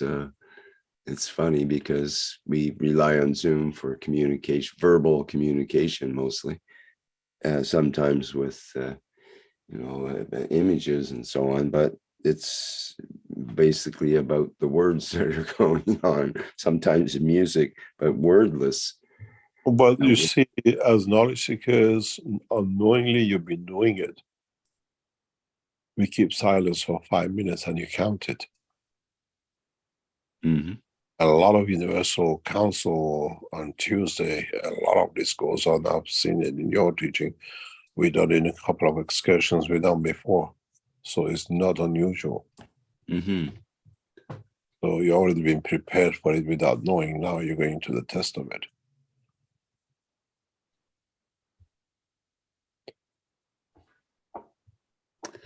Okay, so we have a pertinent question from George Lassie in the Q&A here. He says, I have one Jalal style question. So that means he's got 3 questions. Number 1 is, if one buys the cosmic ray communication bundle without any additional comprehensive universal plasma coverage as is it good for anything, or is it just a very expensive piece of furniture? No, universal compact unit should give you the best start. The energy plasma unit is for a different purpose.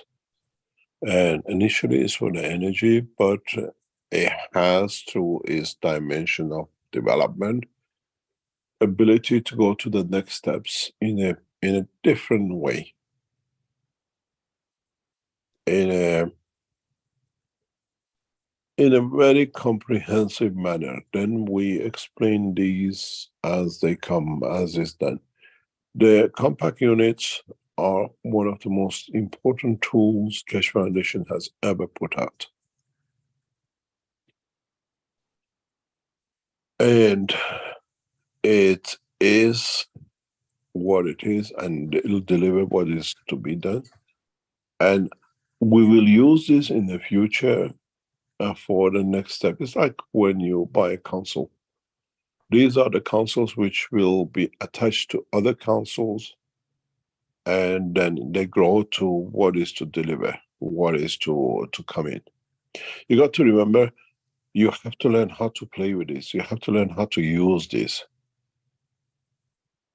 And one of the most important things is when you get this, don't put anything down to, oh, accidentally something happened. Oh, coincidentally something happened. Refer it back to what you did to gain confidence. Accidentally passes your mind. I want to see a friend of mine. I used to go to university 30 years ago, and the phone rings. Or something appears about him in the next day, 2 days, 2 weeks. I was thinking about it. It's not anymore. You learn to live in both dimensions.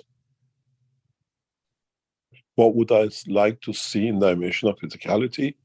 That the soul can arrange it, but don't abuse it, because the other side of it is the way you'll be disappointed with your own misconduct.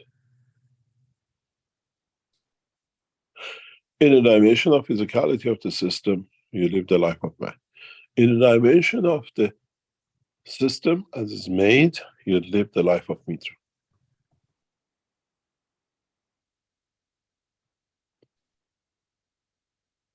I was talking to a knowledge seeker, telling me lies, and I could see the truth.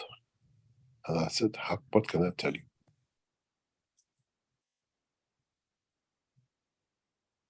And then a knowledge seeker has a knowledge, but he cannot speak it. And you see it through the dimension of the soul, and you encourage the soul for the word to be spoken. And then the knowledge says, oh, I understood this, but you don't understand sitting in front of me. I'm giving you the knowledge, the freedom for you to speak it. In a way, if I tell you, it's a voice, but if you talk it, it's enlightenment for you. Many times knowledge seekers said with me, and I talk, I can see the soul, I can see the knowledge the soul has gained, but cannot pass it on to physicality. And through the knowledge we have, we facilitate it, and they speak it. Oh, so this is what it is. Oh, now I understand. Because now they explain it to themselves, and the enlightenment comes within. This is what I said about in the meeting on the 19th. We, through this knowledge, through this technology, through these meetings, we teach for you to understand what comes from the soul. Up to now, you fed the body. You're waiting for the soul to feed you that you don't need to eat. but now the feeding comes as a knowledge freely in a different way, in a much more comprehensive, in a much more universal way. And then you understand gradually knowledge seekers all become the same. The same in knowledge. Even though the knowledge has been there, the same enlightenment that they all understand. Now what's the next step? As I said to one of our knowledge seekers very recently, we'll have many of you on the moon waving hand to NASA. We are here. Can you send one up here?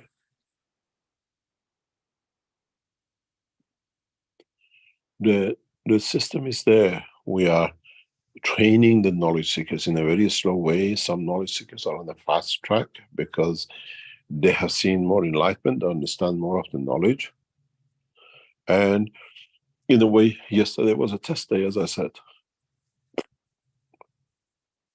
We leave you alone. You want to come home, you come. Did you change your mind on the way? Was there an insecurity? Did you understand what you have to do? Last time you put your bait, we put part of your body, physicality in the system to show you this is where it is. That's a beacon. Did you understand that? How many of you on the 19th in the dining with the Creator will come to understand that you're actually feeding yourself through the creation of life and love? You're not coming there, oh, I feel so hungry. It's sharing with the knowledge of creation. And in between, if you like some bananas, we can give you some bananas. We'll have a beautiful test time when it comes on what we call on the 19th.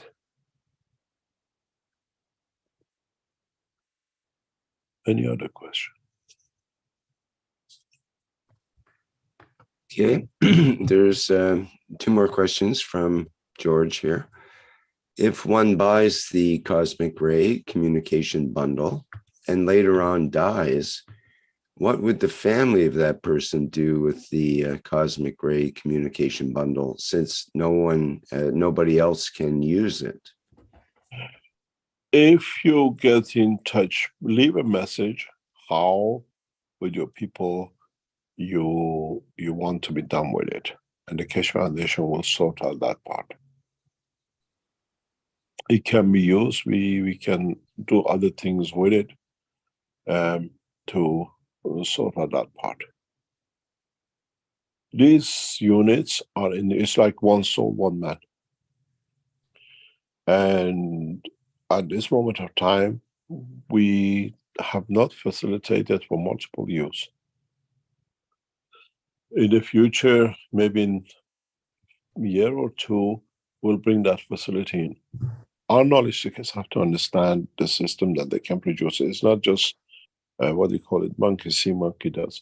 When you get these packs, if you remember when we sent the first MAGRAPH system out, one of these people who thought I'm going to show how whatever, because we taught it, they cut the MAGRAPH box and they opened it and they put it in it. You open these boxes as many as you can, you will not understand what's in it. This is not anymore a coil or whatever. There is so much technology hidden in it, universal technology, that you won't even understand. It's like when the Belgians opened the systems I built and they said it's just nothing, man, because they never had a clue about nanotechnology, about the plasma and the GANS technology and change of plasma fields.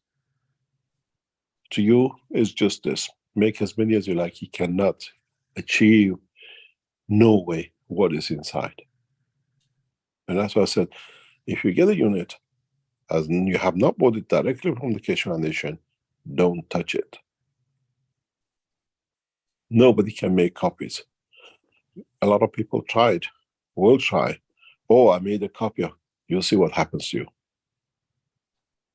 We've hidden a lot of technologies that you cannot physically see. And this will be launched in that way.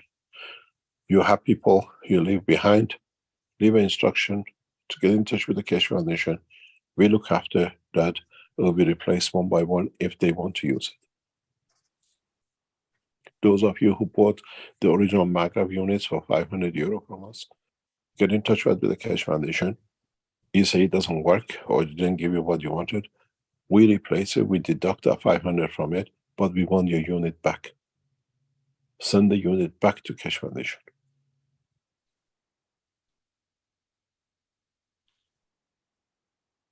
We won't pay your shipment, we don't pay your taxes.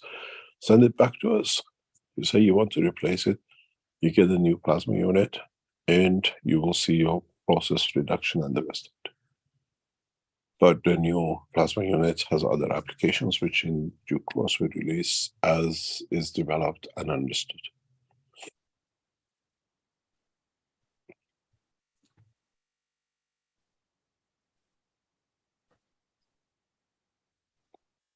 Okay, another question about the compact plasma enhancement unit.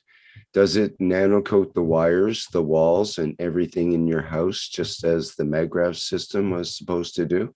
Would it improve the current and gas and water consumption and the health status of those inside the house? I can answer you in two ways. Is purchase it, use it, and see. Or otherwise, glorified, oh yes, I'll do this and that. We'll let you to report back to us.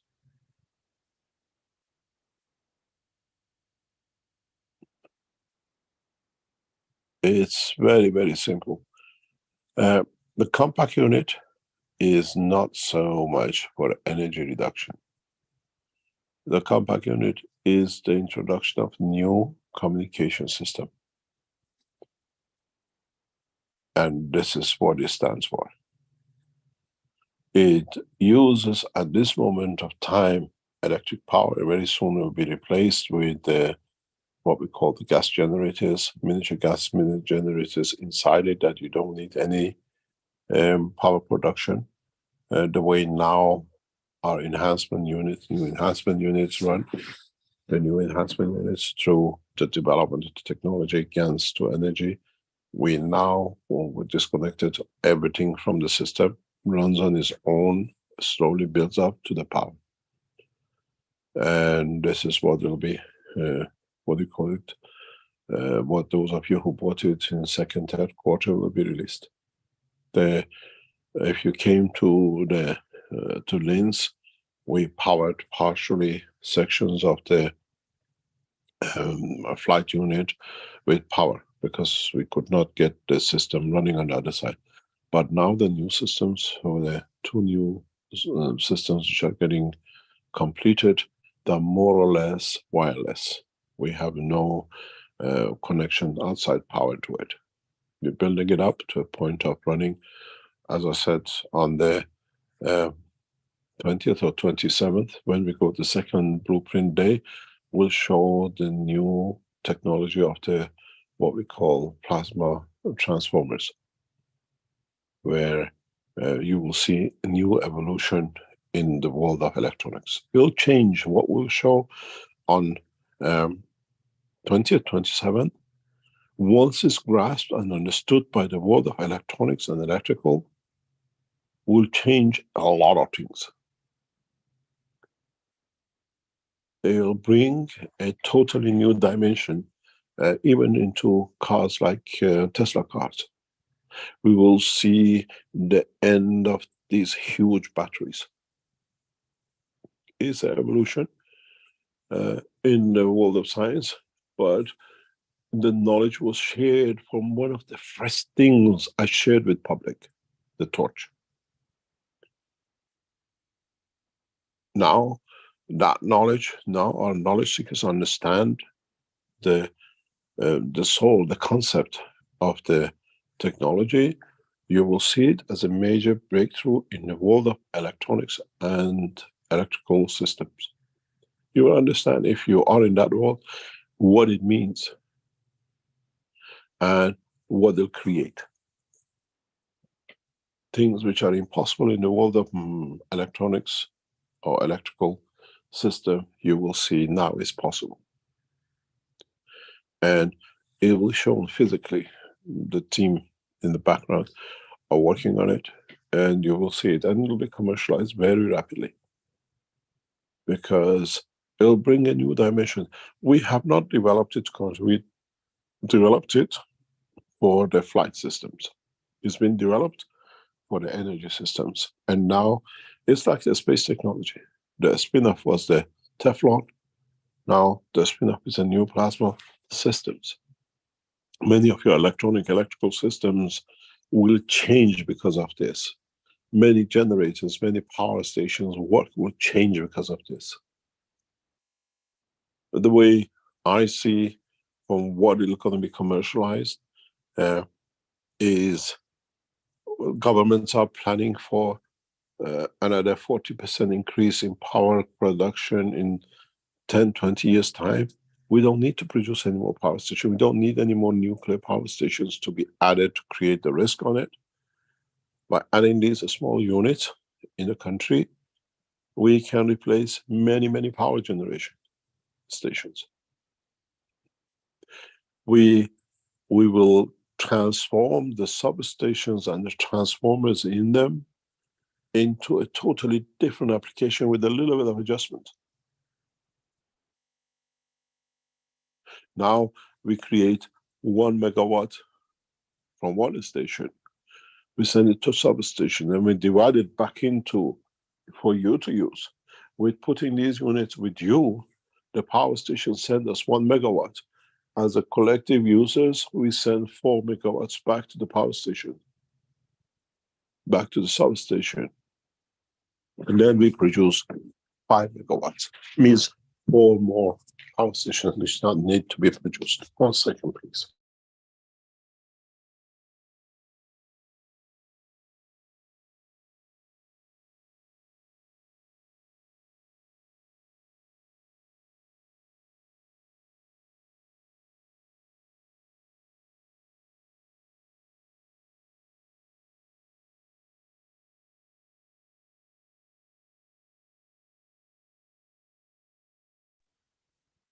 Now you understand the change. These plasma power units, we tell you how to systematically place it, that you not only, still consume the same energy, but you can feed back to the power station equal to what you use. The generator gives you 1 kilowatt. In the house you use 3 kilowatts. But through using 3 kilowatts, you feed back 3 kilowatts another channel to the station. Now the station has 4 kilowatts to share, not 1 kilowatt which gave you. And then this system, when it goes into the structure, if you understand it, is let the Russians bomb the whole of the power stations of the Ukraine. One station which could be connected to a power supply generator in France can supply the whole of Ukraine.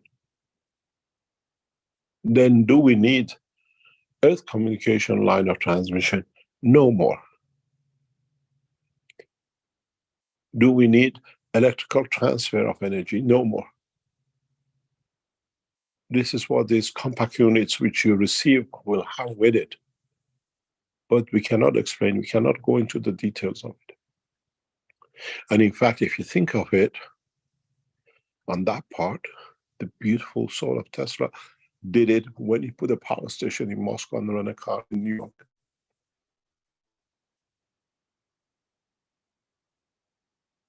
The knowledge is unraveled, but in the hand of every man. when I explain to you this compact unit is so fundamental, you cannot even imagine what's going to do in the totality of the system. For the first time, we release in a physical way what Tesla did a century ago. Still, scientists are baffled how he ran his car in New York. Now it's in your hand on your tabletop, but you won't see it, you don't understand it.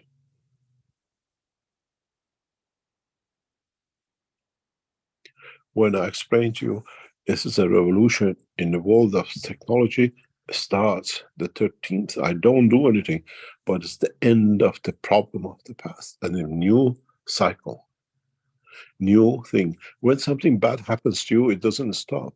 It brings a new condition, puts you in another position to take a new direction. And this is what's going to be on Monday. The power transmission, the dream of every man, which Tesla brought a century ago, it'll be on the table, but you won't see it, you don't understand it. Open it, break it, you don't understand because we have hidden it.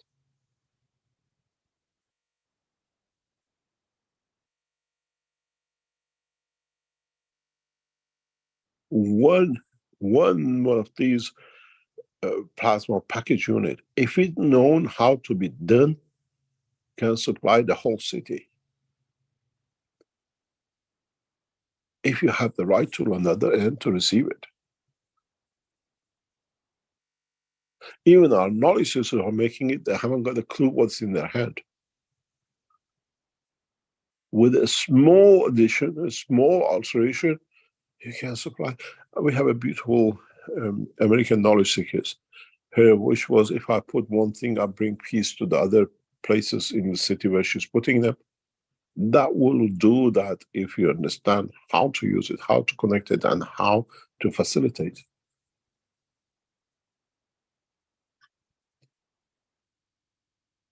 And it's on the table. Watch it on Monday. You will see it, you don't understand it. I'm a beautiful magician. And then you understand, go back into the patent. When we talk about wireless lights, you need something to cover the light because the light is always on. At the moment you turn off the light, not to save energy, not to pay extra bills. If you understand how this system works, in a coming time we give you the other parts of it, you would create systems to block the light because you cannot stop the creation. Can you stop the sun shining? To you is a nighttime because the cover is put on, the other side of the earth has appeared, but the other side see the sun.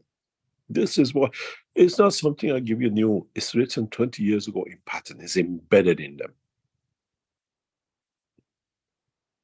Now, the technology, we have taught enough, we have knowledge seekers who understand in 2 or 3 different countries, now it's getting in your hand.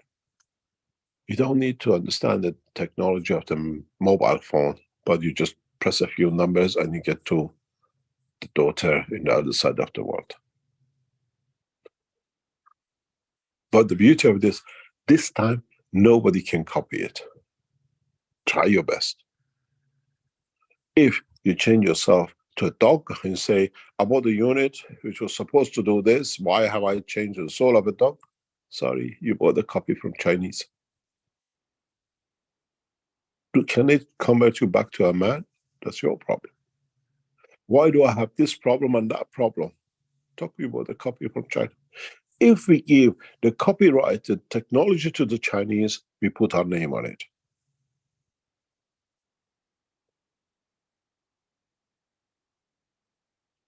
Now you understand. The true game of science and technology has started. Those who stole from us in Italy, they'll be running for their bread. Because we teach you how to use every system for what application and let them copy. And if you buy stolen goods, be careful what you get with it.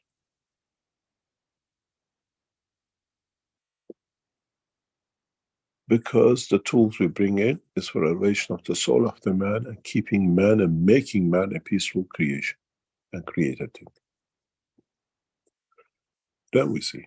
We don't claim anything. We leave it in your hand, test it in a few weeks, in a few months. Then you tell us what happened, what changes came into the house, what happened with your children, what happened with your wife, what happened with your husband, and why all these came from the time I put this unit in the house. Why there's a unit for my son and a unit for my daughter and a unit for my wife, and the house changes. We tested these things. There's a knowledge seeker. I'm just going to check if it's with us, and I'll tell you.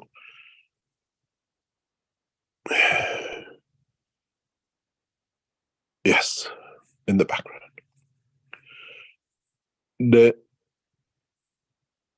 By placing ganses in a different way, we change the environment of the relationship between husband and wife.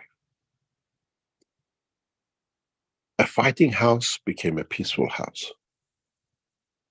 Conflicts,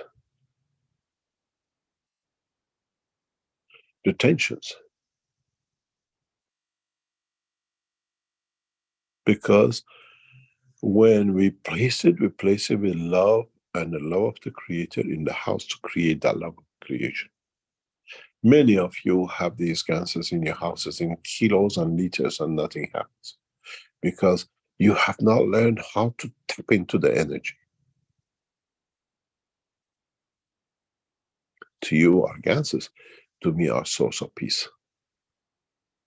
When I add my love to it, it creates, it gives that love back.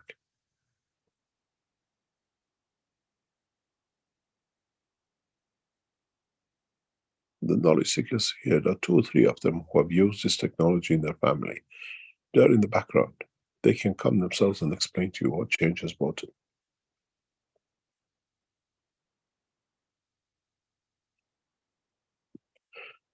The essence of the knowledge is the soul of the knowledge, not the matter state of the knowledge. And this is where most of you make that mistake. You know this. The child cries, it hurts. You say, let me kiss it better. And a touch of the father or the mother or a kiss of the father, mother, the pain disappears. It's not that it's not the pain is not there. It's the energy, the love which you gave replaced the pain. It's literally that pain pen which we sell you. Your lips, your touch are that pain pen. But the injury is still there. The bruise is still there. And this is what you have not understood about the technology in the Keshe Foundation.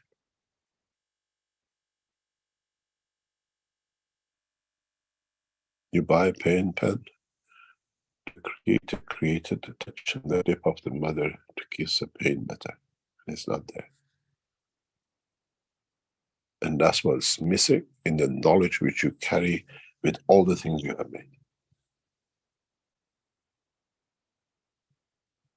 The love, the unconditional giving that you receive from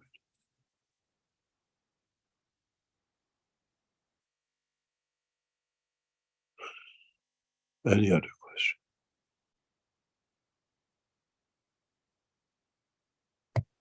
question? Yes, we have a hand up here with Dean. Go ahead, Dean. Thank you, Rick. Good morning, Mr. Keshe. I think it's still the morning. Yes. If you're still asking a question, 8 o'clock Monday morning, you're on. Thank you, Mr. Keshe. I will be present.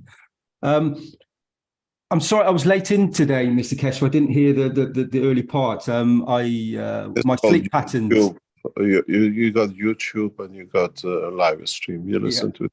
I will check it. I will check it out. I was in another dimension when I should have been awake listening, and I was actually having a dream, and I was in contact with most of you, it seems, and you were speaking quite exclusively. So, Mr. Keshe, so I didn't hear the early part. Can you address any informations about the condition we have at the moment in Syria and Turkey? Did you mention that? We refer to it. Yes. You The did, okay. So you've gone into that. So which part of the condition we're talking about? There's a lot happening in there. There is a lot happening, Mr. Keshe. So all the souls that are suffering at the moment, that are going through traumatic experiences, and I know that many nations have brought people forward to help and do things. How is the foundation actively trying to send knowledge seekers in to help as well? I've had this question asked from us a lot, and this depends on the knowledge seekers of Turkish knowledge seekers and the Syrians. They are there to deliver. We did the same thing with Italy. Our systems, what is needed is available. They have to arrange and call upon.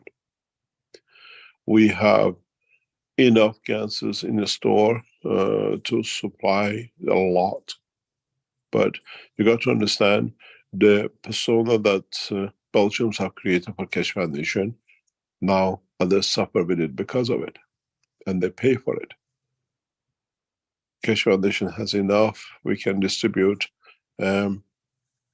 You buy it, I think €99 for a 25 gram to distill water or cleansed water for the surface area. We have enough to cover both countries. We have brought enough stuff from China to cover any possible nuclear explosion in Ukraine to support. We already have given access to IAEA for that. When we heard about the accident in Iran last week by the Israelis, Keshe Foundation immediately informed the Iranian ambassador in Vienna. If anything happens, there is enough stock here to support the Iranian any leakage. Exactly what we did in Fukushima. Materials are here, and the new system coming out of Iran, you will see in the next couple of weeks, are there that you can produce mass production in this kind of disaster. But humanity is paying for what the Belgians did with the Keshe Foundation. It's very simple. I've seen the beauty, as I said. I must have seen how many communication in the past week showing the Greek soldiers and the Turkish soldiers next to each other, fighting in Cyprus against each other. And when it comes to a disaster, hand in hand. We see the Israelis last Saturday come in a high distance with whatever drones to bomb a military base in Iran. And the planes to help the Turkish are parked more or less next to each other. They see each other in sight. Has brought a lot of things. If you look at the other side, we have the facility technology to deliver. It has to be done. It has to be accepted by knowledge seekers in Italy. There was a council member from Italy, and the rest are here. When there was an earthquake, we submitted, we delivered. And one of the fastest ways we became part of the, what we call the support in the background in Italy. It's there. Knowledge seekers have to take it across. I understand that, Mr. Keshe. Thank you. I do understand that. So, Mr. Keshe, the systems that you've been developed, when they get switched on, when mankind gets switched on, how is it going to affect the daily life of a physical being on planet Earth? Do you want to live a physical life, or do you live a physical life? That depends on you. It does, yes, Mr. Keshe. Yeah, it does. All depends on you. We now facing with a lot of new things. Keshe Foundation is now dealing with the aftermath of the first cycle of Corona. We don't look at the matter state, we look at what energy packs have done to man, and we are seeing the effects of it in the background, in the works we do. The disabilities which is created, the mental conditions which is created, the physical changes which is created. And with our technology, we are facing it. We are introducing, and in the present world of medicine, there is no solution for it. In the world of wellness and understanding in plasma physics, every solution is possible. If we tell you how many people with the problems they didn't even know that is created by corona for them, have turned to the foundation, and through the knowledge they themselves carry, have found a solution with it. Many knowledge seekers, many people around the world, especially very young and very old, got hit by corona. Some of you very soft, some of you had energy levels your body can handle, you just might have a small cold, some of you might have hospitalized. But go back to the original, what do you call it, COVID report. We said COVID is a calcium-based. Its energy is the level of calcium. That's why we saw calcification in the lungs, if you remember. We saw calcification in the womb of some of the knowledge seekers, in their ovaries. We saw them everywhere. But now that the energy leaves, it's like a flu. A lot of diseases, new conditions are appearing again in the calcium. We have knowledge seekers, we have people who went through corona in a very drastic way, or very soft way. Many of you lost your tooth. The tooth just fell out. Many people, because it touches the calcium. When they went and that crown, the top of the tooth comes off. When they go to the dentist, there is no root. The calcium has gone.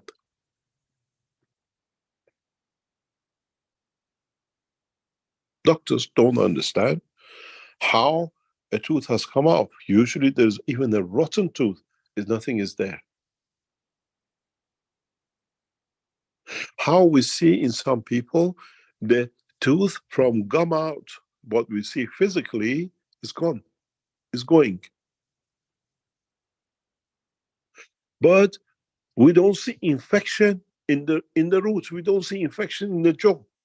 Not with 1 or 2 teeth, maybe 4 or 5 or 10 of them. And only in one side of the gum.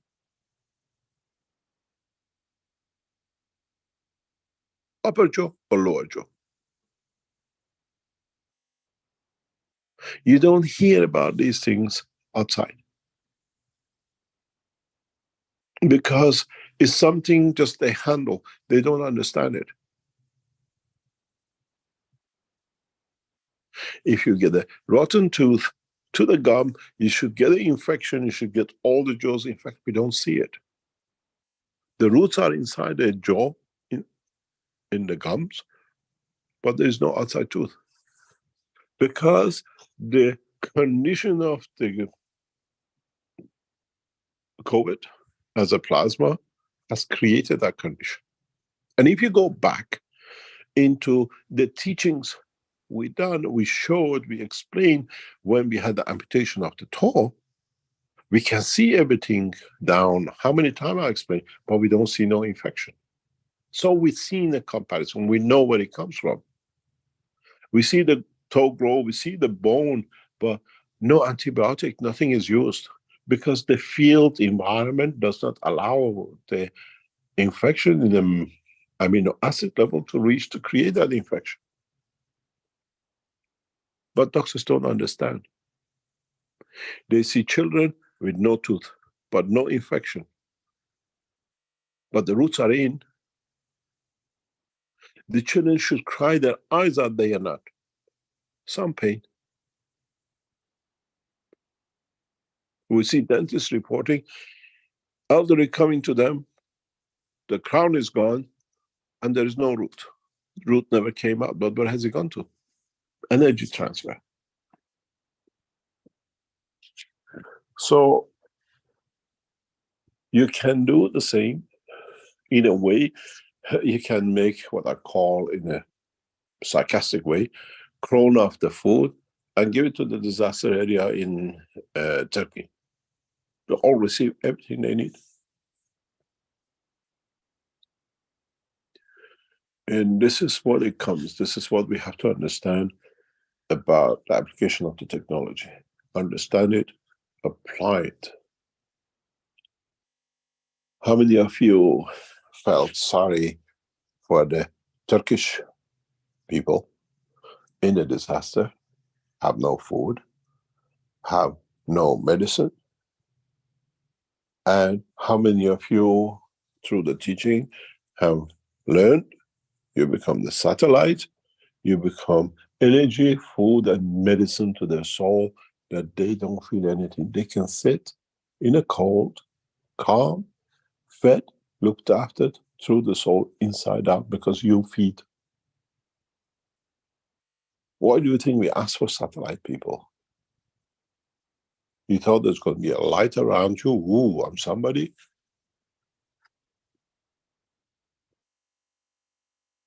You're still in the dimension of physicality. And you have to learn the application of what is taught. How many of you, when you receive these units, now you know, my brother in New York is sick. I have a unit sitting in Sydney. Can I reach his soul through this to give him what he needs? But is he ready to accept? How many of you knowledge seekers have been victimized by your family because they say this is a fairy tale, something, and you're wasting your time, and you get the system and you try to help them, but you can't reach them because they don't want to accept it. And once they accept it, they receive it. You cannot take a horse to the water and make it to drink. It has to be thirsty for it to drink from it.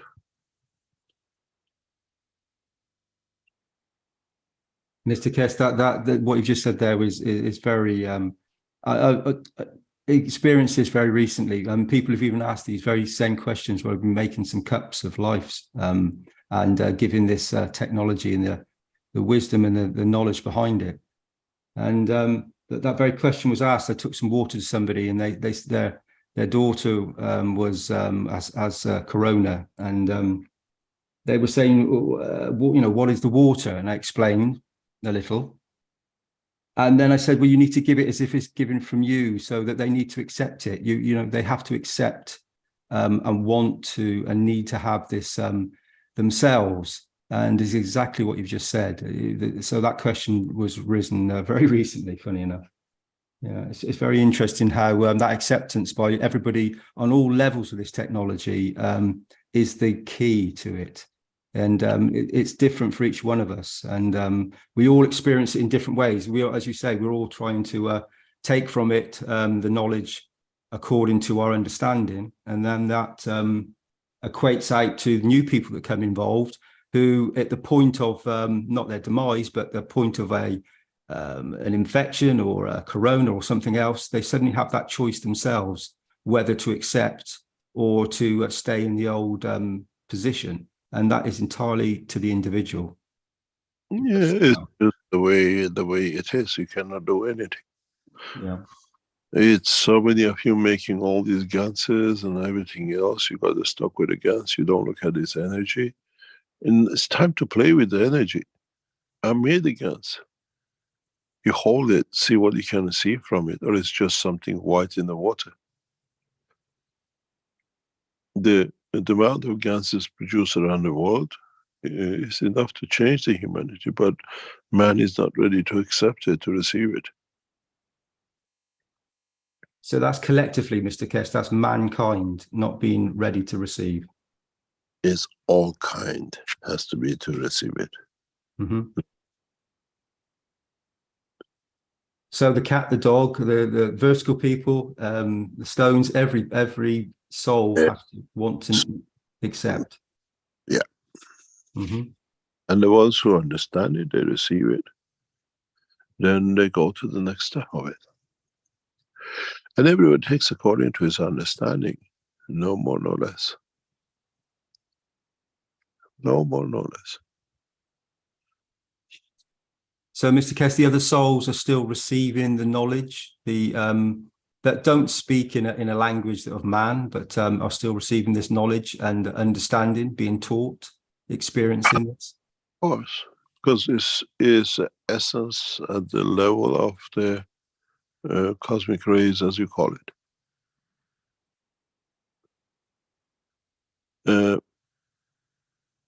It's my great-grandmother used to tell us things and we used to laugh. If you're Jewish background, you understand it. The Jews, especially traditional Jews, make chicken soup every Friday. And the grandmothers used to keep some of it for the whole of the week, till next week. And then they threw it away or they mix it with something by Thursday, because it was kept for a whole week. Because they believed the soup is cure to everything. You have a cold, you have a soup, chicken soup. You have this, you have chicken soup. You have that, you have chicken soup. Nobody unraveled the secret of it. Why? Now we know. The chicken soup of today for Jewish people doesn't have that effect. It's just a fairy tale. But the Jews who live in the villages and in self-sustained societies, it still does the same. It has the same effect as my grandmother time. I remember I was very young and sick, and my great-grandmother was with us. She was telling my mom, give him the chicken soup. He'll be good in no time. But the chicken soup in the cities are machine. The chicken soup in the villages are free, totally free range. Chicken soup in the cities from supermarkets carries omega-6. Not much good in directions you want to get rid of the flu and other infections. The free range chicken in the village carries omega-3 or energy packs of the special combination plus the others. It's actually a medicine. Now we understand the science. It's the same with a system, with the knowledge we give. If you have a mobile phone, you hear the voice of the man. If you have a compact system, you get the knowledge through the soul, which does not need ear of the man to listen to. It's as simple as that. I remember one of your teachings, Mr. Keshe, sorry to jump in. Well, I remember one of your teachings when you spoke about the ear and you said that the communication is the other way around. Really, it's transmitting as much as it's receiving, more than it's receiving. But we prefer to be deaf to it. We decide to be deaf to it. Mm-hmm. It's something having a fear of, but not understanding what it actually does for you. And I always remembered, pieces of life is what you carry with you as memories. I used to travel extensively in Russia. Sometimes we had to travel by train. And the first time when the people we worked with, they instructed us to go to somewhere in Kazakhstan, I had the dreaded knowledge of this click. You have to go on the Russian trains. If you've been on them, you know how noisy they are. We were on charge of about quite a large number of people on the train, and I was given my cabin, and after dinner, I thought, how am I going to sleep with this noise all night? 6:30, 7 o'clock, we went to the cabin to wake up next morning. And I remember going to the cabin, I remember getting to bed, and that click noise was the best thing for me to sleep 12 hours or whatever to get to the other side. And I had a knock on the door, are you going to wake up for breakfast? What I was afraid of was actually what I needed. And it's the fear of the man. That click noise was the best noise to bring peace, to cut everything else off. But outside the train, it bothers us. If you're a passenger inside, is a comfort. So you have this ear unit, You most probably, I know many of you are going to test this, and I said myself, I was watching somebody doing it this week. It was very funny. They had one headphone on top, and they had these wireless little pluggy earphones inside. I said to them, why do you have two headphones together to listen to the same thing? We don't know why. It'll be interesting. Those of you who get the compact unit, you will try to have the compact unit on your head, and you put the earphone inside. And then you see what you hear from your mobile phone and what you hear through your soul. Do you want to recognize it and understand it? Is it the same knowledge? Or one gives you the love of the knowledge and one gives you the sound of the knowledge? And which one would you remember, the sound or the love? Fortunately, you as knowledge seekers are those who are going through the first steps of the evolution and revolution in science.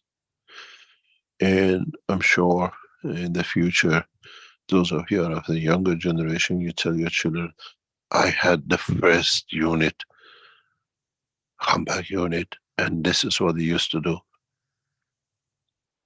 And then it becomes normal, natural. The way I see it, the compact units you see today, maybe in a few years' time, depends how the evolution goes, you'll buy them off the shelf in a coming time, but once you buy a unit, you have it for life. And it becomes part of you because you learn how to communicate through it. And has no language channel, it has no encyclopedia in it, because you, through it, once you choose, have access to all of it. The Chinese, through the soul, will give you the information without the Chinese language.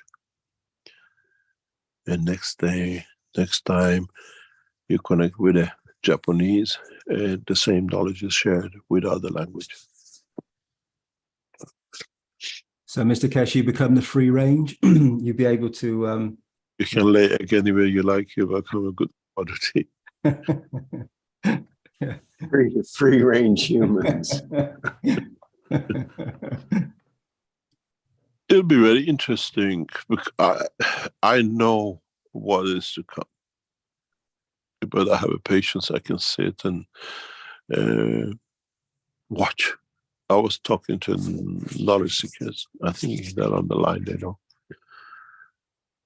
I explained something 2 years ago, and it was adopted in the enhancement units, and then now it came out somewhere else. I said, we've seen it, you made it in the physical dimension, now you see it in the plasma direction, you don't recognize it.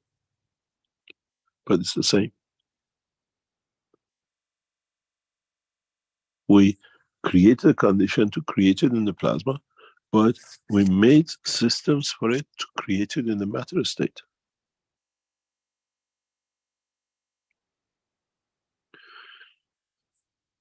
It's understanding the knowledge and its implication and application. In the very near future, I will teach those knowledge seekers who understand how you create light in the level of the soul of the man. It's like a knowledge of the creation. You're happy with the light on your ceiling. You have to wait and see the light of the knowledge.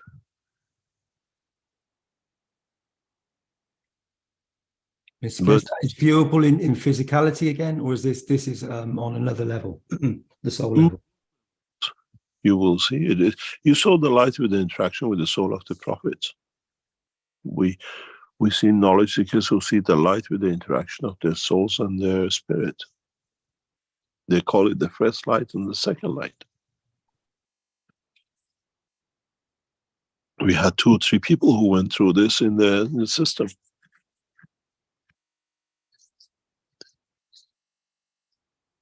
So, Mr. Keshe, how will this affect theology?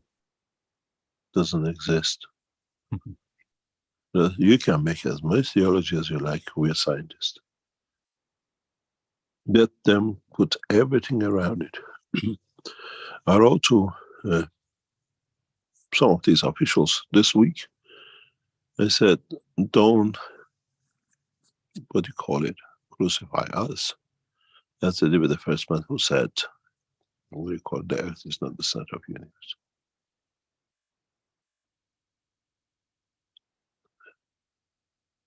It's understanding it.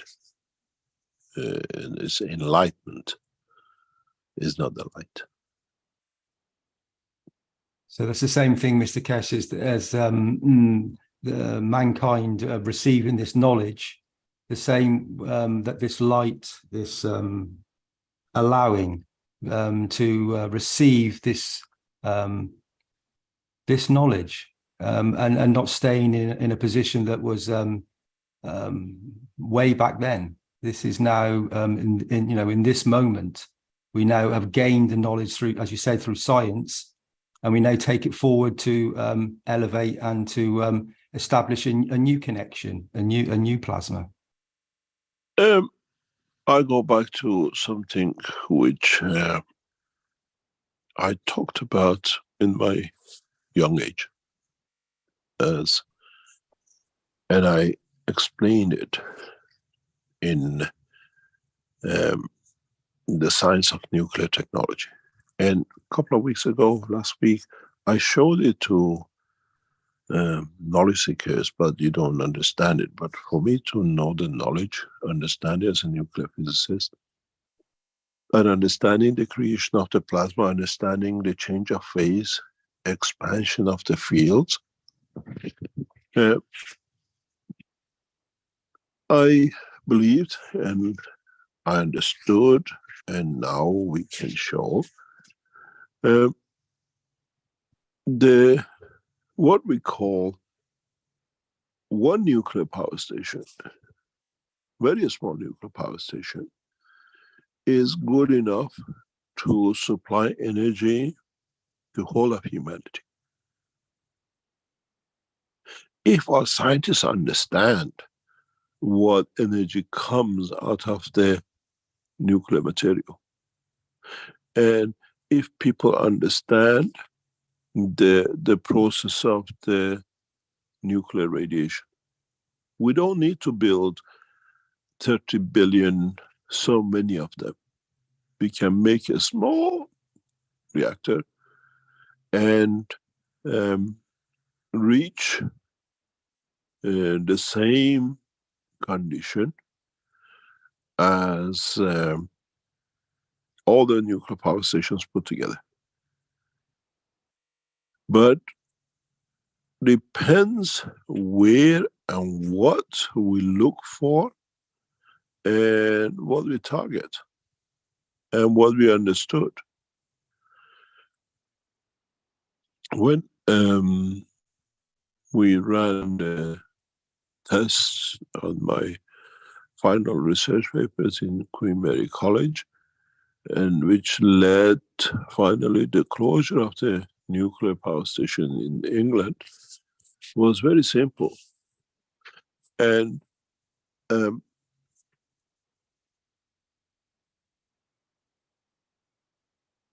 few weeks ago, I saw that again with the same characteristics in the operation of the transmutation of our knowledge seekers.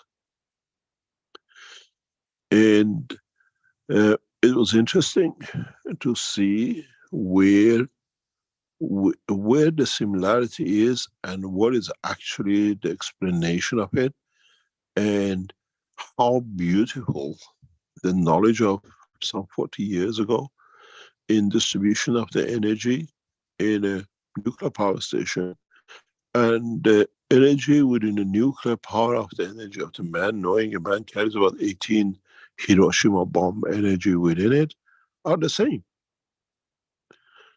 And if you recognize it and you can interpret it, then you can see how you can benefit by it. I explain this as what do you call it, the McDonald M in the teaching, in the process of understanding, where we see a dip inside the reactor, but we see heavy radiation energy conversion outside the boundary of the nuclear reactors.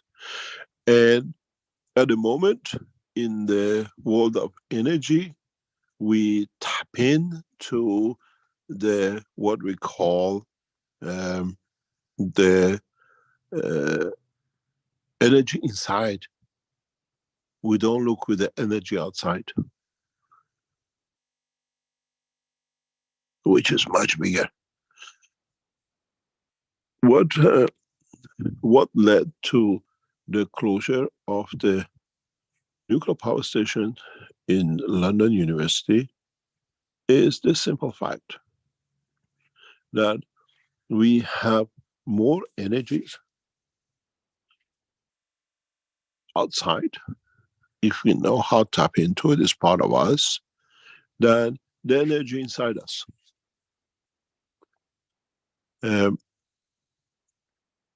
The explanation of it is very simple.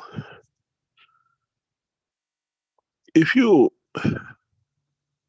when I looked at this, what do you call it, graph, while we were doing the test, I thought, how can you translate this to knowledge seekers? How can I explain this to the people who are building this system with me?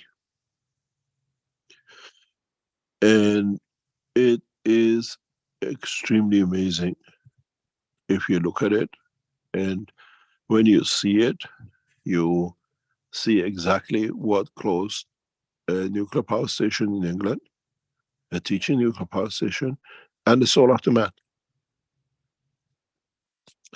And the man, unfortunately, only uses what I call the peanuts.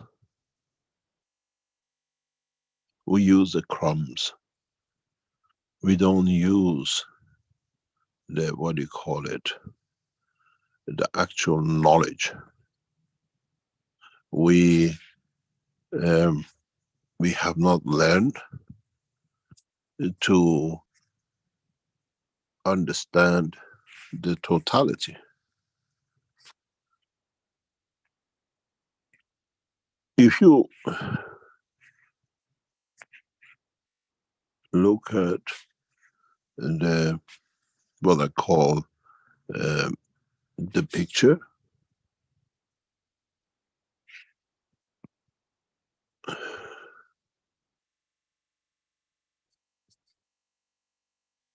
and understand it,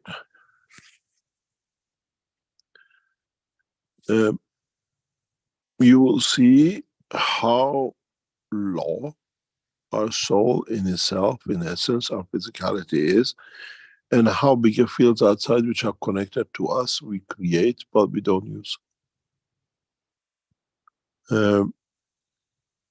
And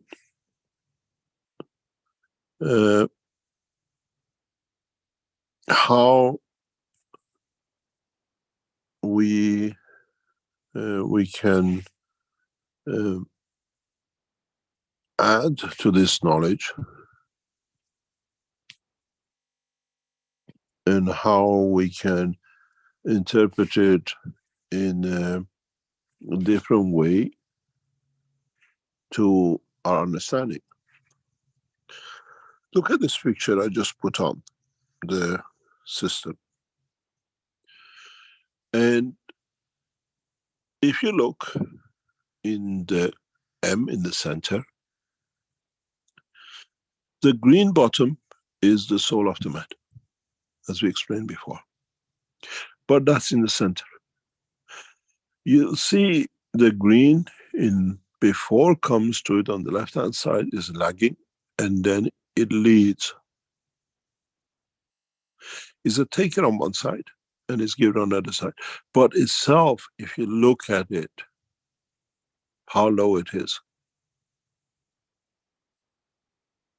compared to what it receives, and where that does come in energy in the construction of the soul, soul of physicality and the rest, and what it leads and gives by order of magnitude.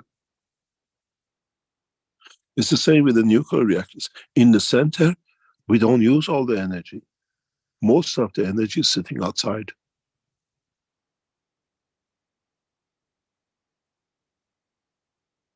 And is by far outside the physicality of the man. This is what we showed in London nucleus and reactors. In center of London, what was in the reactor was nothing compared to what was, we are contaminating the people in the surrounding. You have to look at this from the top. It's like a huge lid. And the nuclear physicists in the British government understood hundreds of thousands of people were getting contaminated with a high level nuclear radiation. They shut it. But if you could have tapped into it, you could have used that energy to feed this 100,000 people. If you go to Milan, there's a small brook, a river which goes right through into Milan from West Ham by Bow. There's a small brook, water comes down. They built a reactor next to this for cooling system in case of emergency. It wasn't just put in there because of the river, it was put there. And that, they say, if you can hear Bow, you're a true Londoner. Nuclear reactor was right in the ball, center of London. And the radiation was outside, the energy given was outside. If you understand this, and you understand your work of your soul, now you can see how much you can give. Your soul, in comparison, the energy it carries, but it has a power to give beyond it. This is what Christ did. A simple soul in the middle, but expanded the love, the giving beyond his boundary of his physicality. He didn't need to speak, he didn't raise the dead just by nothing, by extending his soul to the soul, beyond his boundary. And this is what you got to do. And he brings a change of phase, enlightenment. There's no theology. When you ask me what theology is going to do, this is a science physically on the table. What you see as a green is a soul of one of knowledge seekers. It's not group of you, it's one man. And we see this M shape all the time when the transition comes. Going outside, coming behind to take as much as possible, becoming humble enough to come low, to be able to give ahead of. For other physicalities, as you see the green carries on, embraces the spirit, soul of physicality, and even the soul of the system. There is no theology in Keshe Foundation. We are pure scientists. We understand it in its terminology. And this M on the left, when it starts, it comes by desire to fly, to transmute, to go through transmutation.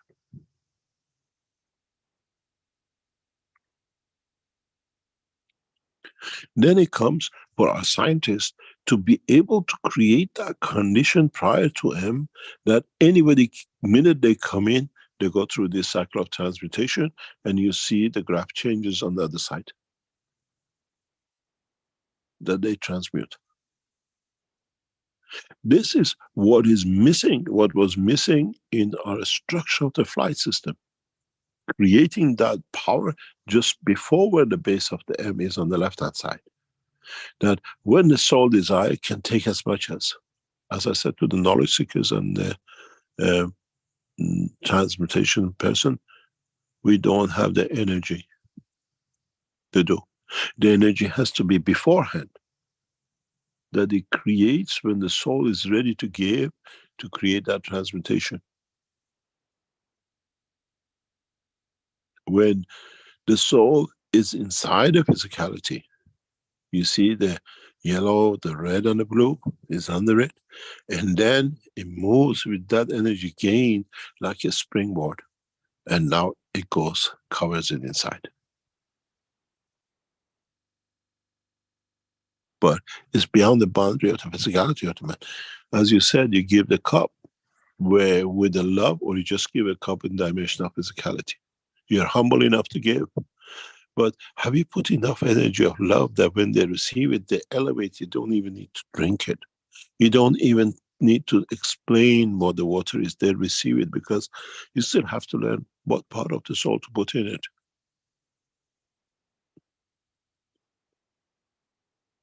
If you understand this picture, if the scientists in the future analyze and understand this frame, you see the whole of creation from being a receiver, being within, to come without and become a giver.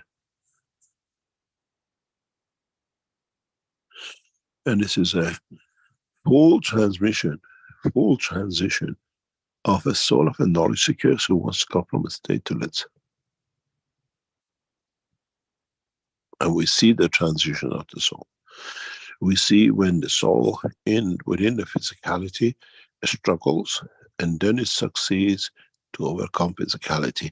The green on the side, on the right-hand side, is the soul which is free.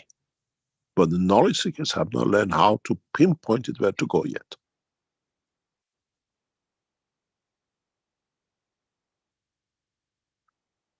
Now, for the first time, scientifically, we can see the transportation, elevation of the soul of the man. When we tell you with the new system, we expand the soul, you can see it here physically. And we can show you 20, 30 graphs. We can make as many graphs as you like to show. For the first time, you see the transition when the soul expands. Where the soul is within, now soul encapsulates there.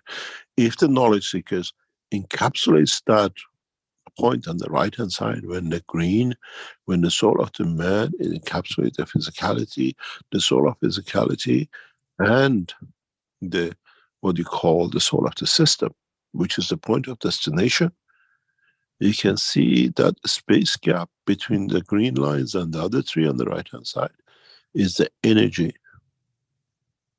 which is needed to bring the soul from under to over. And this is what was missing. This is what is missing in our transmutation system.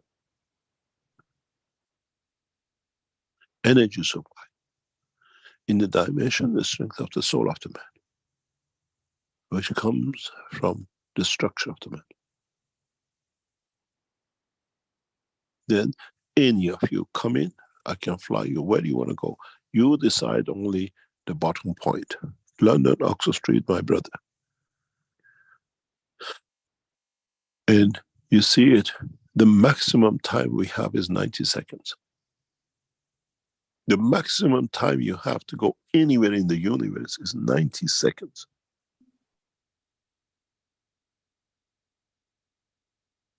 No more.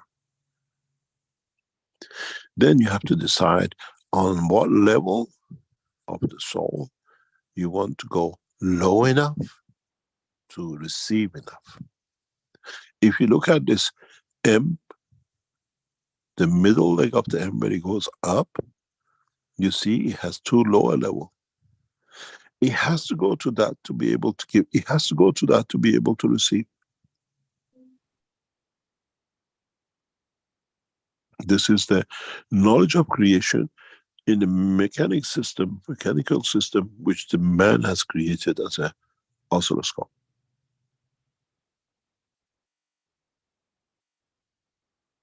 Then you see the gaps between them. What's the gap between the soul and the physicality? Why the soul is closer to the red? And why is it further from the yellow? Why happened? It comes in. Where does the soul and the soul of the system start juggling? Why the soul of the system created overcompasses all the three. You see the blue line in the middle, M? It doesn't let go. I've encaged you. That's why I expand you. And in that expansion, suddenly the soul is freed. This is what happened to you in the system when you say, I felt nothing, I feel a capsule around me. That green part on the right is encapsulation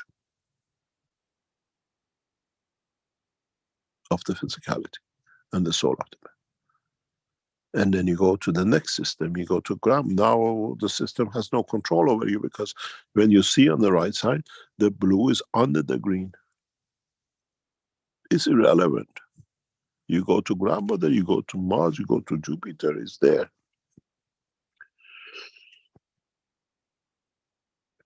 And what was missing in our system, and knowledge seekers to understand, is creating a plasma power unit which can create that energy, which in a way I brought a nuclear reactor inside the system, right in the middle of it. That when the soul comes, gets that boost to go through the transition.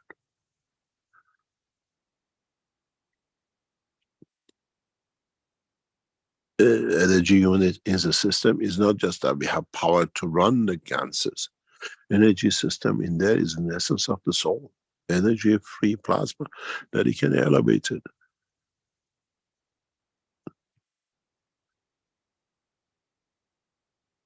Mr. Keshe, thank you for that explanation. Wonderful.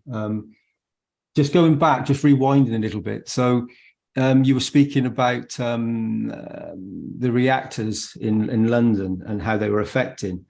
So, and when you become this free energy, you can interact and become the reactor. You can. So what I'm trying to say is, with a thought, if the people had the knowledge, could they have protected themselves? And when I go through various different places physically and in certain situations, I think to myself, I have a where I put a shield around myself. I encapsulate myself with something, and I to protect myself, whether it's in a physicality or whether it's a thought with them in a situation or whatever. So if people had the knowledge, is this the same thing? Is this even just with a thought without the knowledge, would this help? If you hear about the people going through a wall, or people can go, we have people who can put their hands in your stomach, another person, and just go in and you see the hand disappear, whatever. This is the time when you create an energy in a level that there is no interaction, is equal, that you can go through. Every one of us has that capability. It's not exclusivity. But we have chosen not to use it. We have chosen to stay in the dimension of physical dimension. Any of knowledge seekers, anyone who understands this picture and understand what you said, they can create a shield and they can walk a shield through. It depends on what you want to accept. Many of you stay in an abusive relationship because you choose that there is something in there that you want to prove you can change it. It's you who decides, I'm walking out of it. It's a condition of mind. It's the energy which I receive in that condition of abuse. This is what you call fibromyalgia. You show it later on, because you cannot break through it. You self-inflict yourself with pain. Anybody has understanding, do the job. You can't do it. We show how the soul can be expanded and see what the physicality has accepted. And then you see somebody walks out without fibromyalgia or this and that, or MS, because you break that through that barrier. Self-inflicted barrier. Self-accepted that barrier. So that's an emotion, Mr. Keshe. So that's a field strength that we carry in each and every one of us has a different set of emotions triggered by our experiences and our environments, everything around us. And we're all unique, and we all carry a different understanding through, literally through the moment we're born into physicality. We start to experience things, and then we start to build up these layers, these filters from the core, and shield ourselves in the wrong way, if I can say that. Is that part of it? In a way, yes. I always said when the children were small, the full human being in a small box, in a small body. But the soul is mature, is a physicality who accepts that condition. This is what will be different with the children of Mitra. They're born equal. They're born with the whole knowledge of creation. And they accept no submission, no abuse. Because they don't accept, it'll be equal world. It's what I take, what I need, and I give that what you need.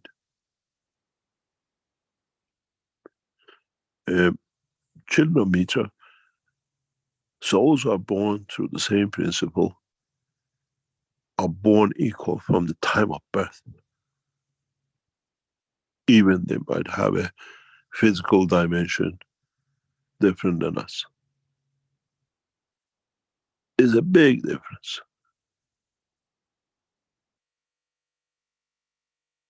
Then you don't have this acceptance of abuse.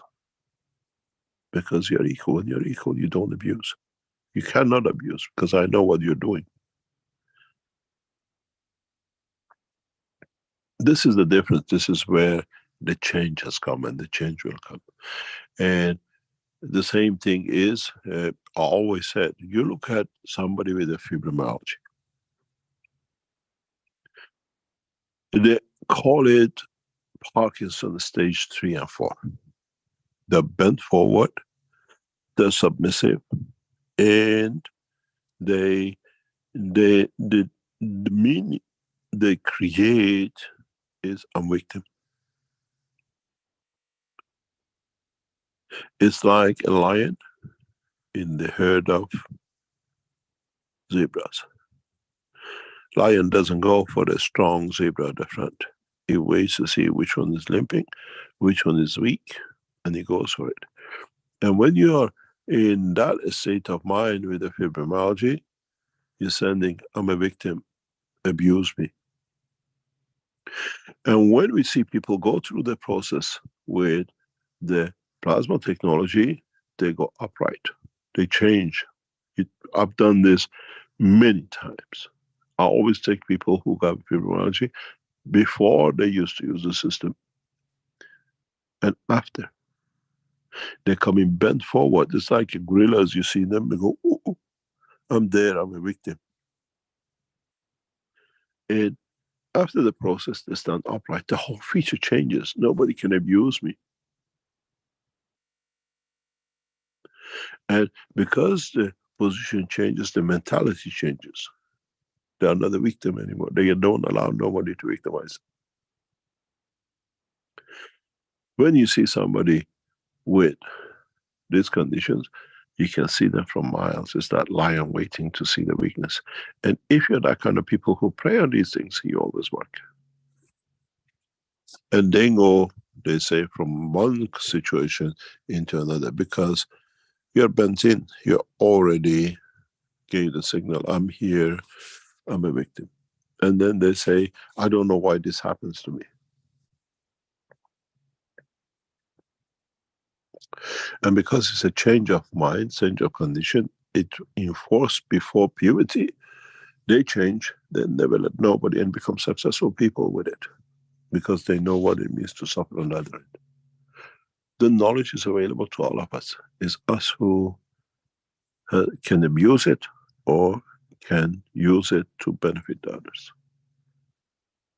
So, Mr. Keshe, they sort of they elevate, and then the body elevates with seems to physically, it seems to grow and expand. And yes, 100%. 100%, not even 99%. The knowledge we given and we shared in the world of wellness, in 50, 100 years, they come to appreciate. When we say that there will be no state of Belgium, it's not that we're demolishing it. I'm not Ahmadinejad, there'll be no state of Israel. The people of Belgium will give their passports away. They don't want to be connected to a structure which has been so abusive to our knowledge.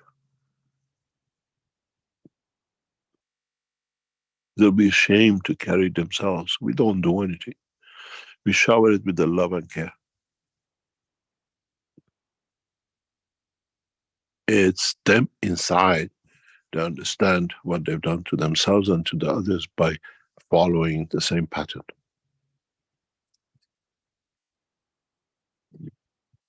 They just receive the knowledge unconditionally. And then the blood changes because they decide to walk out of it. Their abusive behavior. You've seen it. We got barrage of attacks continuously by Belgians in past 20 years, 15 years. Be it Red Circle, be it the others we kicked out, be it the government, we tolerate all of it because I know in time the maturity will come and people walk away from it. I can do things that nobody can imagine, but then I'll become Moses.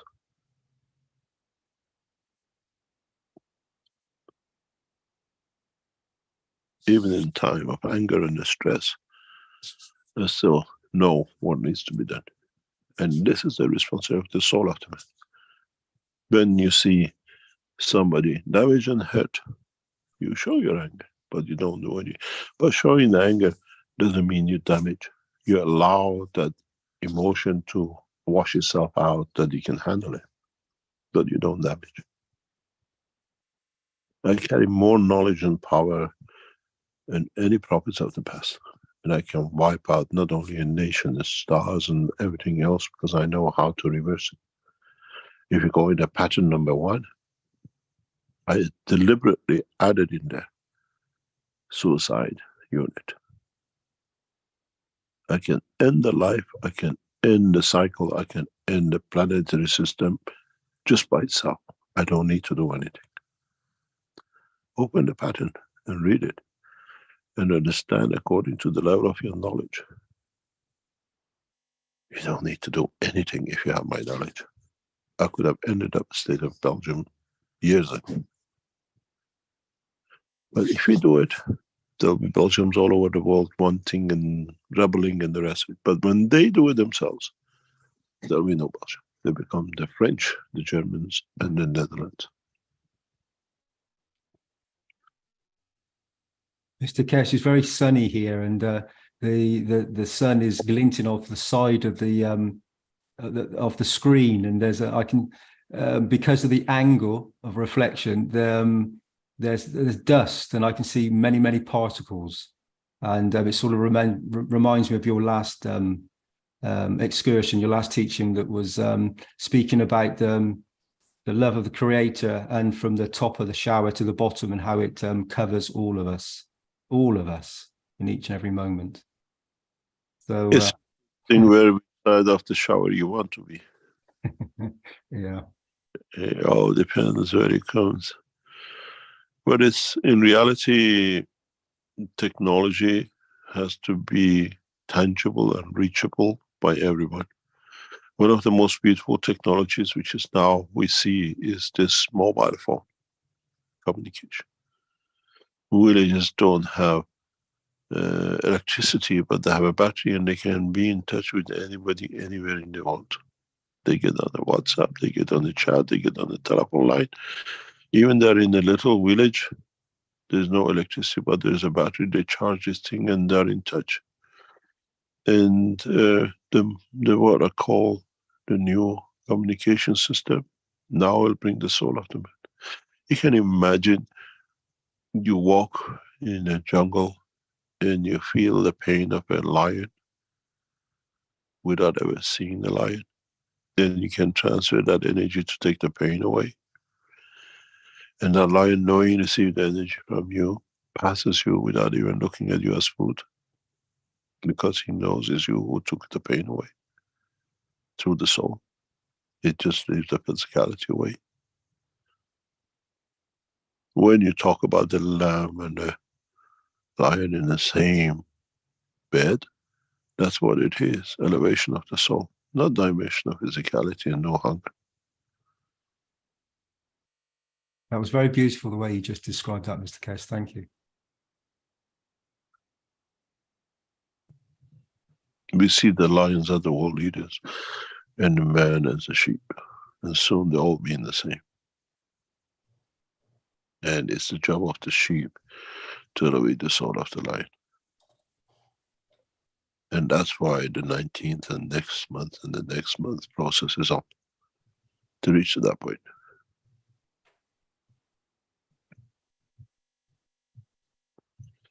Any other question? Don't forget, 8 o'clock on Monday.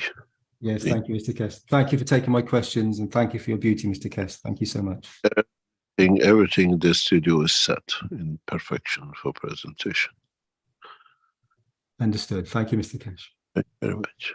Go and have a look today, tomorrow, and see if you want to change anything with the light. Thank you, Mr. Keshe. I will do. Thank you very much. Any other question? Yeah, we have John Wells has hand up for a while there. Go ahead, John. Yes, good morning, Mr. Keshe. So long no see. I can vouch for what you said about the teeth, the broken teeth. When I went over to Mexico 2 years ago, 2 of my teeth on my lower jawbone broke, and I had a big inflammation in my neck, just about half the size of what Shandor had. And nothing brought this down, except when I arrived here at home beside the tank where I have the Gans water. In less than 12 hours, the whole inflammation disappeared, and I had no pain at all. So this is a confirmation of what you were saying about broken teeth. And those 2 teeth are growing back up again. I haven't been to a dentist in the last 2 years. In fact, I never went to a dentist. You better don't say that. You're very quiet, because there's somebody called Azar as a dentist. She's been looking for this. How to grow tooth. The principle is very simple, is transfer and transmutation of the what we call energies.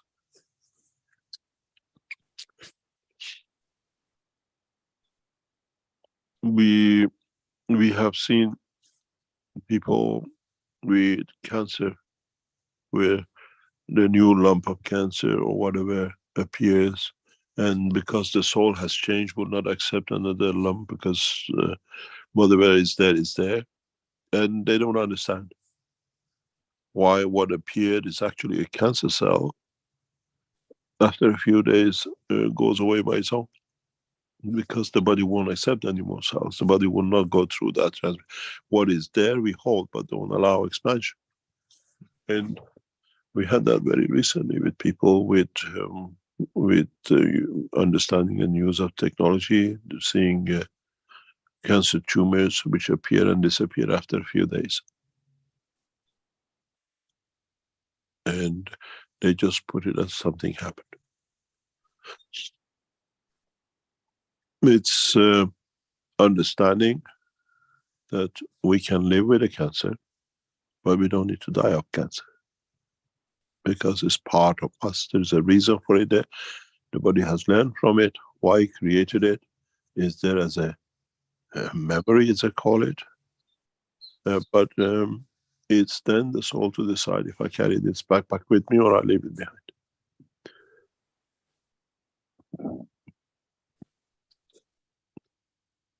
And I have another commentary because you were talking about atomic or nuclear energy. I understand the atomic or nuclear bombs are not really atomic bombs. They're an explosion that mushroom is created by what we call 0-point energy. And we just spew some radiation out. In those, we've seen recently several videos with experiments done 50 years ago, where the soldiers were told not to look at the explosion, but they were radiated by the light of the explosion. They saw sort of an X-ray through their hands, but they're still living. There was no real nuclear radiation. And there is nuclear radiation when you go to certain plasma level, is like cosmic rays. It depends on which angle and what angle it hits you and what you are and what you absorb from it. If you stand 2 or 3 people next to each other and put them through a field like a nuclear explosion and get them to bend, to stand, or to, what do you call it, take different position, if one of them is in the right angle, nothing will happen. And it's all to do with the positioning, what you absorb, what's the energy level. We see that on the X-rays when you look at the X-ray film. The exposure time, the kV gives you a lot of these things we understand. You can survive, you can be right in the center of explosion and still survive it. Depends on what field passes you. I have a rule, we always follow the rule. If you see the light, walk to it. If you hear the noise, wait to suffer with it. If you see a neutron explosion in the universe, you see it, walk to it. Let your soul free. You see a nuclear explosion, the light off, don't wait, just walk into it, because the physicality will not take it. Unless you know how to stand, where to stand, and how allow the fields to go through you. We always work on that principle. Because when you speak about the nuclear, when you speak about the light on the ceiling or the sun, this is mono, it's a very mono system. When you speak about a nuclear explosion, it's not mono-energetic. It's a combination of the fields, and this combination of fields depends how it was created, what they create themselves, at given strength will match into, will lock into your body's magnetic fields of gases. And what would they bring? Would they bring evolution in the energy of the RNA, which then reflects itself to DNA? We see what you call genetic changes. Or would it go through, as you say, like X-ray? Because in that point where you were, there were only X-ray level, we can stand the X-ray. But if you're in a combination of the fields, forget about it. You see, you explain words, and as nuclear physicists, we've been trained quite a lot. We get one term teaching about, or we used to, it doesn't exist anymore, about nuclear accidents. Nuclear, because as controllers, as physicists, most of us, we are right on top of most of the time nuclear reactors in power stations or research centers. We get trained how to clean ourselves, how to wash ourselves, how to decontaminate ourselves. And then what is the fear of contamination? People don't understand what it means to be contaminated or have the essence of contamination. When they put you against a wall and they wash you with the borium liquid, It's because you've been on the reactor open up, but you don't saw any sign of radiation. The first time happens is horrible. Like the fear goes through. I mean, I'm gonna die. What's gonna do to me? What's gonna happen? And then you go for a few days, for weeks, nothing happened. Okay, something happened. But if you are in the nuclear, it happens. People who are very close to development now, the safety is very, very high. 40, 50 years ago, it was a bunker job. I've been through the wash. I've been washed with borium. I know how it feels, because you stand over an open reactor and you touch plates which you are not supposed to touch without anything.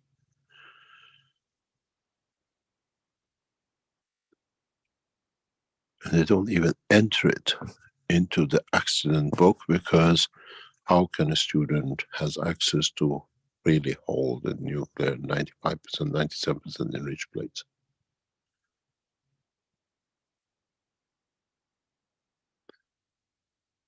And then you see it. You have to have the fields in the right way to be able to absorb it, and then it shows, what do you call it, directions. When I came back from Iran, some foolish people claimed that his cancer came because of the exposure in Iran with nuclear materials. We just work with simple radiation. I work all my life. It came from poisoning, which I was poisoned.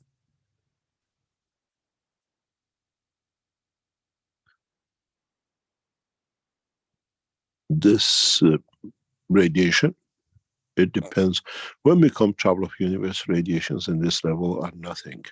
In the dimension of the soul, X-ray and gamma rays of the human level are literally peanuts. When you get into a very high level radiation sources, which they bring elevation, is a different story. You feel the presence of this radiation when you move in the direction of the soul of the Creator. It's enlightenment. It's not the radiation that's to kill you. It gives you, it takes another peel of the onions that can go more into the knowledge, into the center.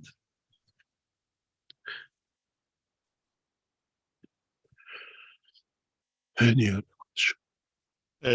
Another commentary is, about 50 years ago, I had the opportunity of walking over one of those nuclear tanks where they keep the heavy water with the nuclear or atomic material inside.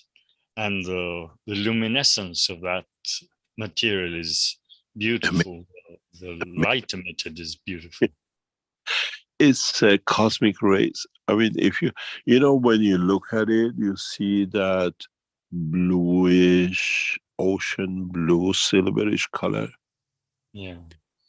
Is just thrilling. It's just, it depends what kind of water they use. It's like you walk into heaven, I call it. But it's something we are not used to. We see actually part of cosmic light colors. And is elusive.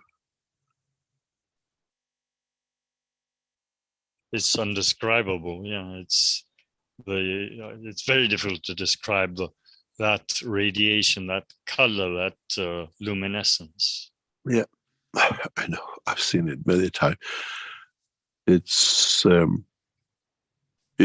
how we see through the skies. In a way, it's translucent, but at the same time, it's not there. But it's there. It's created. If you create a vortex around it, it becomes gorgeous. If you stare it, then being static, it becomes like a fluorescent light, but of the colors we are not used to.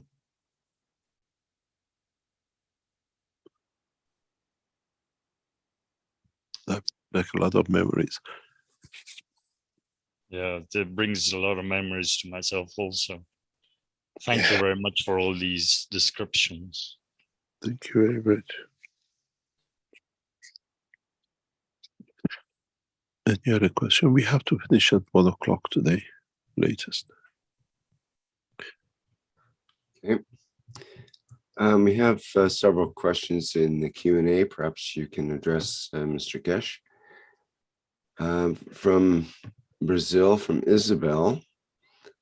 It says, after January 20th, during my sleep, I kept a connection with the soul of Muhammad.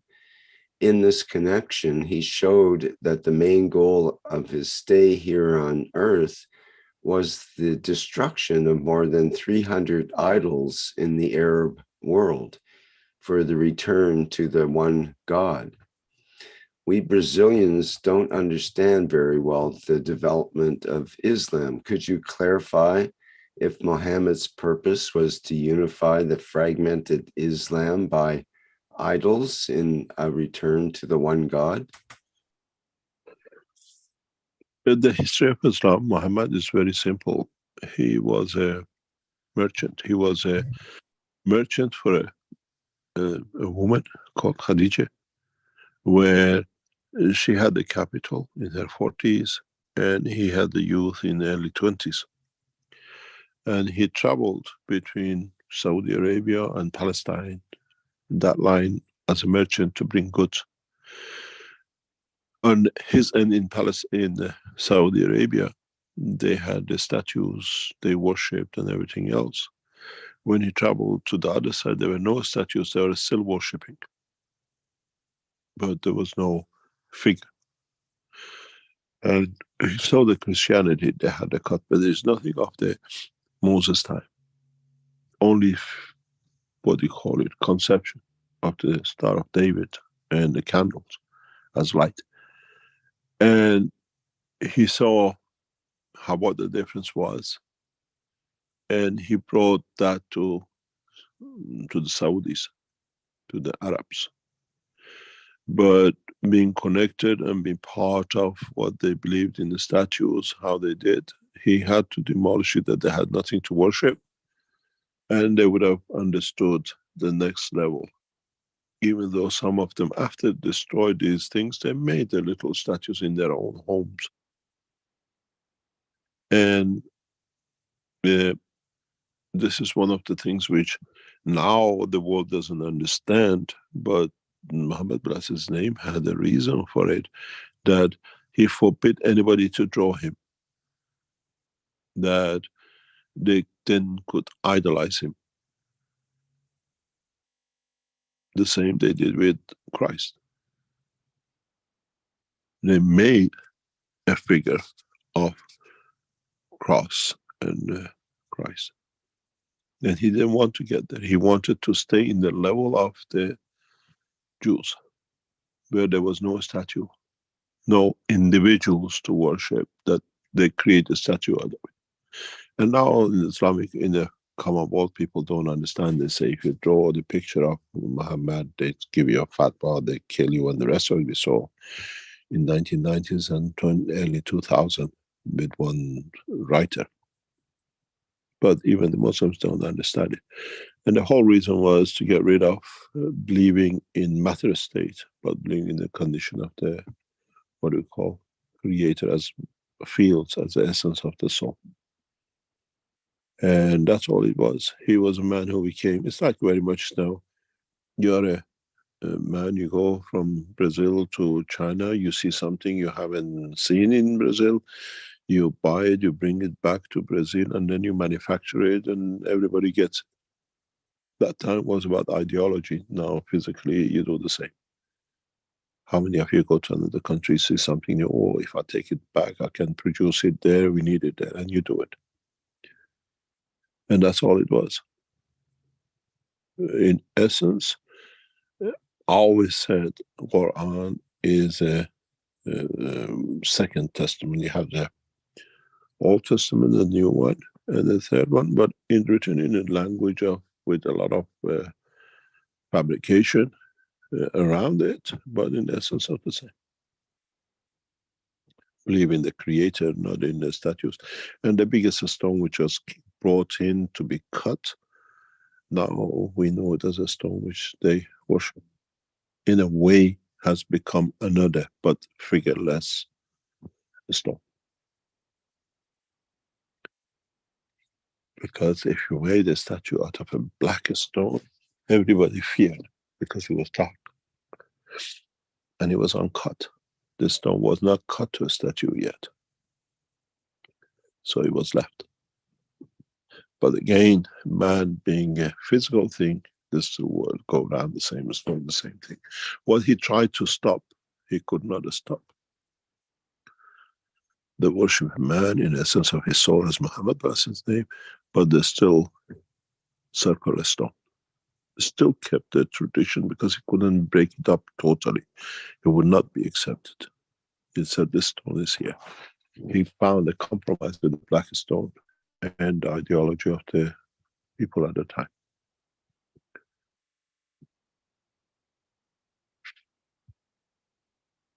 And then it was abused with the rest of it for those who want to benefit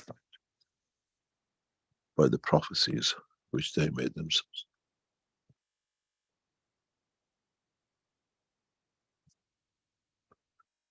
Any other question? Okay, we have a question from Marco in our Q&A here in the Zoom.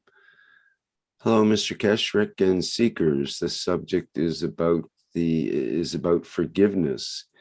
Question: forgiveness given properly and at the right time, if there is a right time, does it have a spiritual reach, even if it is decades and distance? Depends what you call forgiveness. I forgive, but I'll never forget. And you've seen it with me for years. Still, I battle with the Belgians. This is the characteristics of the human level. But forgiving, unless you don't leave balance, you cannot forget it. To forgive. And do you see as your right to forgive? Or is on the misassumption that you've been done wrong to because you haven't listened to the other side? What was the reason that for you it needs forgiving, but to them it doesn't exist for it to be forgiven?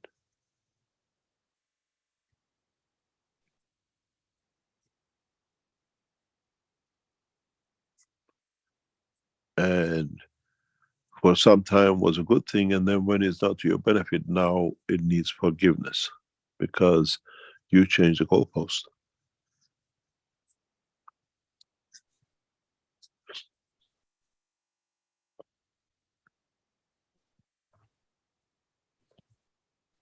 He modified the question and called it the subject is about the cosmic rays of forgiveness. That makes any difference. Same. If that makes any difference. We're looking for forgiveness in cosmic rays.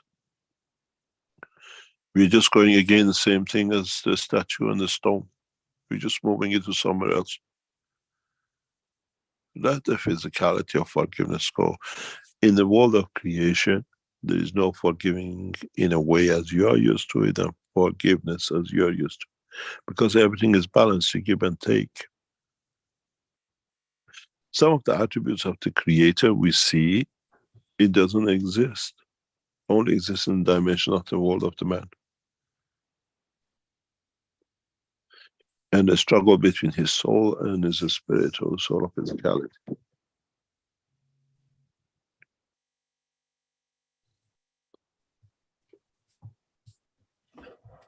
Okay, let's go on to a question from Mario from Brazil. Good morning, Mr. Keshe and all.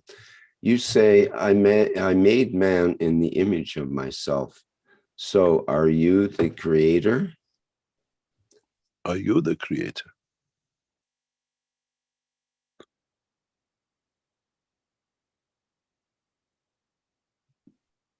You ask yourself that question and then you answer it. or you have found the answer. You create a child. Is that child a copy of you, or does he have his own feature, his own intellect? It's the same.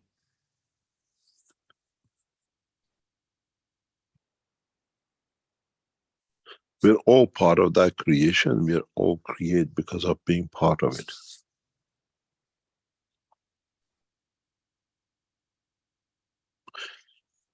I always said there's very funny things. I have a gorgeous cousin. She's of a different level of understanding. He says no one in the books ever says that women cannot have many men. It's forbidden for men to have more than 4 wives, or it's forbidden in writing that a man cannot have more than 1 woman. But nowhere in any of the scripts we have that the women cannot have many men. They call it adultery, but it's the same applies to the man.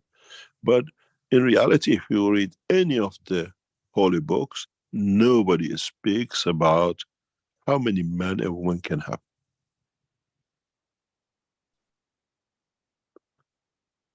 Read, go through Torah, go through Bible, go through Quran, whatever you want. It says a man cannot have more than 4 wives. A man can have only 1 wife. A man can blah, blah. And they call it adultery if you have with another one. But never says how many men a woman can have. Technically it's correct. But now, in the world of creation, of physicality, woman only gives birth. In the world of creation of the soul, where your soul finds this dimension and becomes the creator of new souls. Do we have a female universes and a male universes? Or does soul of the man in a dimension of the creation gives birth to new lives as well? This is a very simple, not a question, but a reality that you'll understand and how it works. And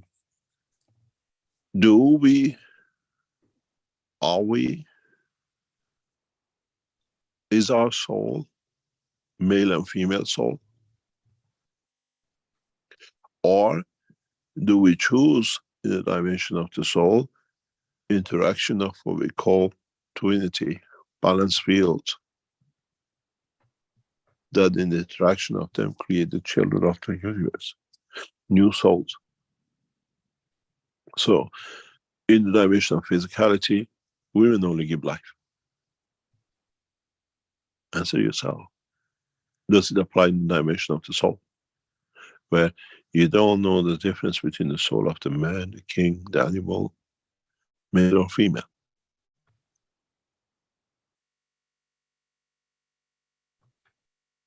So these are the things that mankind has to find a lot of answer to and then come to accept through science, through reality, not through philosophy and theology.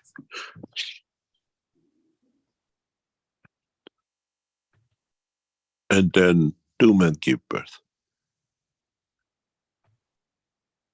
Or do men create the soul of children? Or the spin-off of their interaction creates their own children?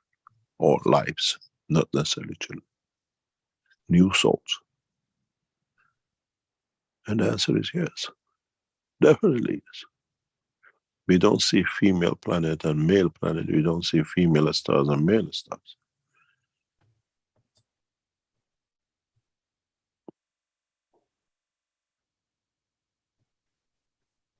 It's just to understand the structure of the creation.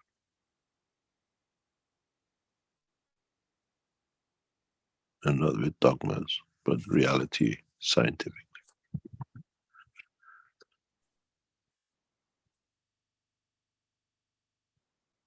Any other question? Mario goes on to say, and if we cannot kill to feed ourselves, so why do we have mouths and stomachs?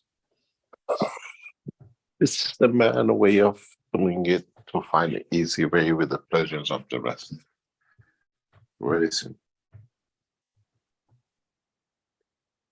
Very, very simple. And you mentioned that if we learn to feed ourselves without killing, we might end up losing our mouths and stomachs, like if we go to space, for example. Yep.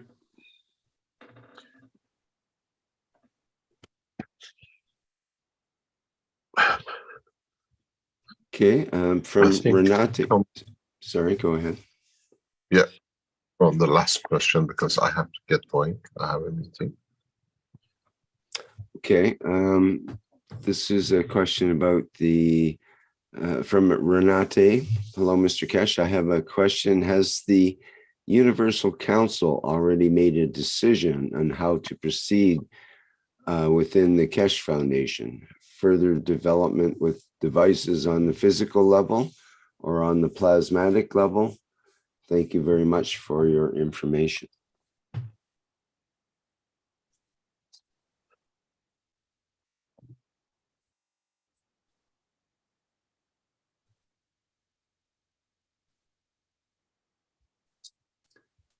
I do not know. Perhaps it's a question for the Universal Council, actually. That's what you. Let's have a quick answer, perhaps, on the following question from Gerhard, which has to do with the cosmic ray plasma communication unit. Can my wife and I use the same unit? Surely not. And if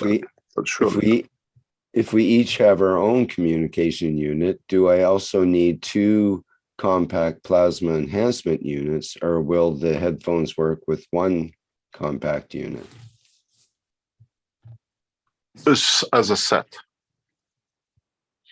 You use 1 compact unit as a transmitter, but you never share your head unit. Never.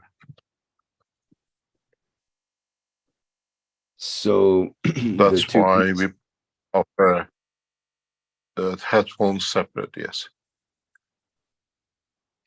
So the 2 people can use the 1 plasma enhancement unit is what you're saying, I guess. Yes, in a way you will, you will understand this, you establish that condition with it. It'll be understood very fully why. It's like, in a way, you have a satellite, everybody goes through it, but the headphone belongs to you. Mm-hmm. Or when you go on the airplane, they hand out headphones, but they don't reuse them. It's the way, it's very much, if you understand later on, you tune the plasma to a certain strength of system with you. It's like a pen, as we advise, don't use a pen, don't share it. It's the same if you understand the structure of the work of the plasma and the systems you use.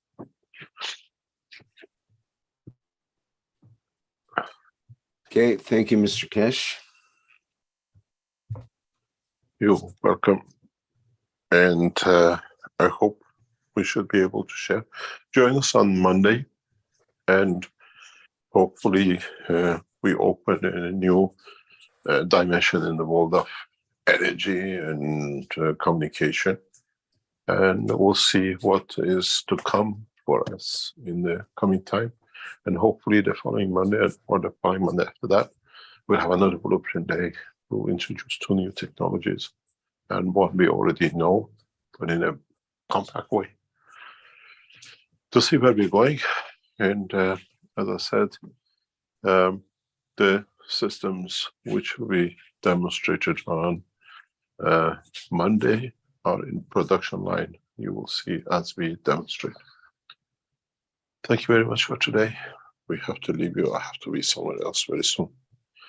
And hopefully we see you on Monday and share more.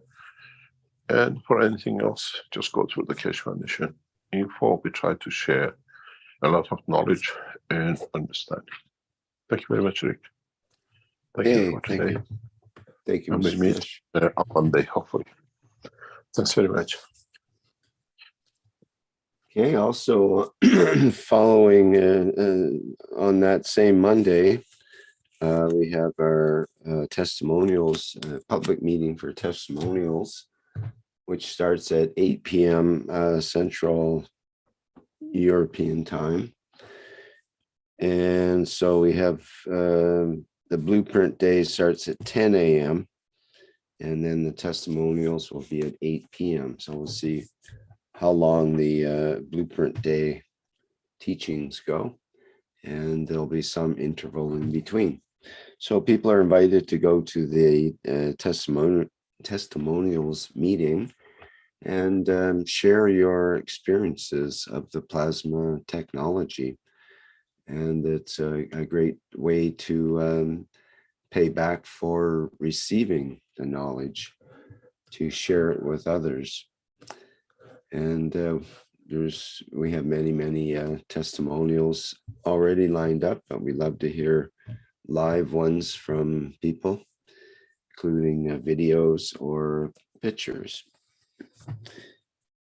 Okay, I think that's it for that. Yeah, we look forward to an exhilarating Monday with new devices and some new information. Okay, everyone, thank you for attending today's 471st Knowledge Seekers Workshop here on Thursday, February 9th, 2023. I'm going to go out with the Universal Body Enhancement Spaceship unit this time around. And we'll see you all in the next public teaching workshop. Bye for now.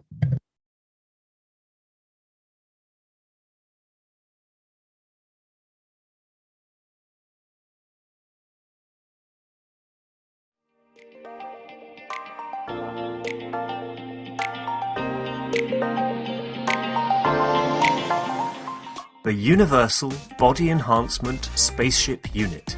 The very first new evolutionary spaceship technology has been rolled out for mass production. Embedding the essence of the new GANS plasma science and technology, it uses collective plasma field technology for changing and enhancing the environment of the body of the man. This new plasma enhancement changes the environment of the body to allow it to return to its natural, balanced, energetic condition, as in the womb of the mother, allowing every cell in the body of the man to find its natural, original field strength balance. The shape and field distribution in this new space plasma technology replicates the inner structure of the universe and replicates the balance fields from which the man was created at the point of inception in the womb of the mother, not only receiving balance in the physical, but also in the emotional sense too. This new spaceship technology can be within the reach of every man today and can be ordered by medical practitioners, sports specialists, and healthcare centers. The Universal Enhancement Spaceship Unit, the future you have been waiting for, is here.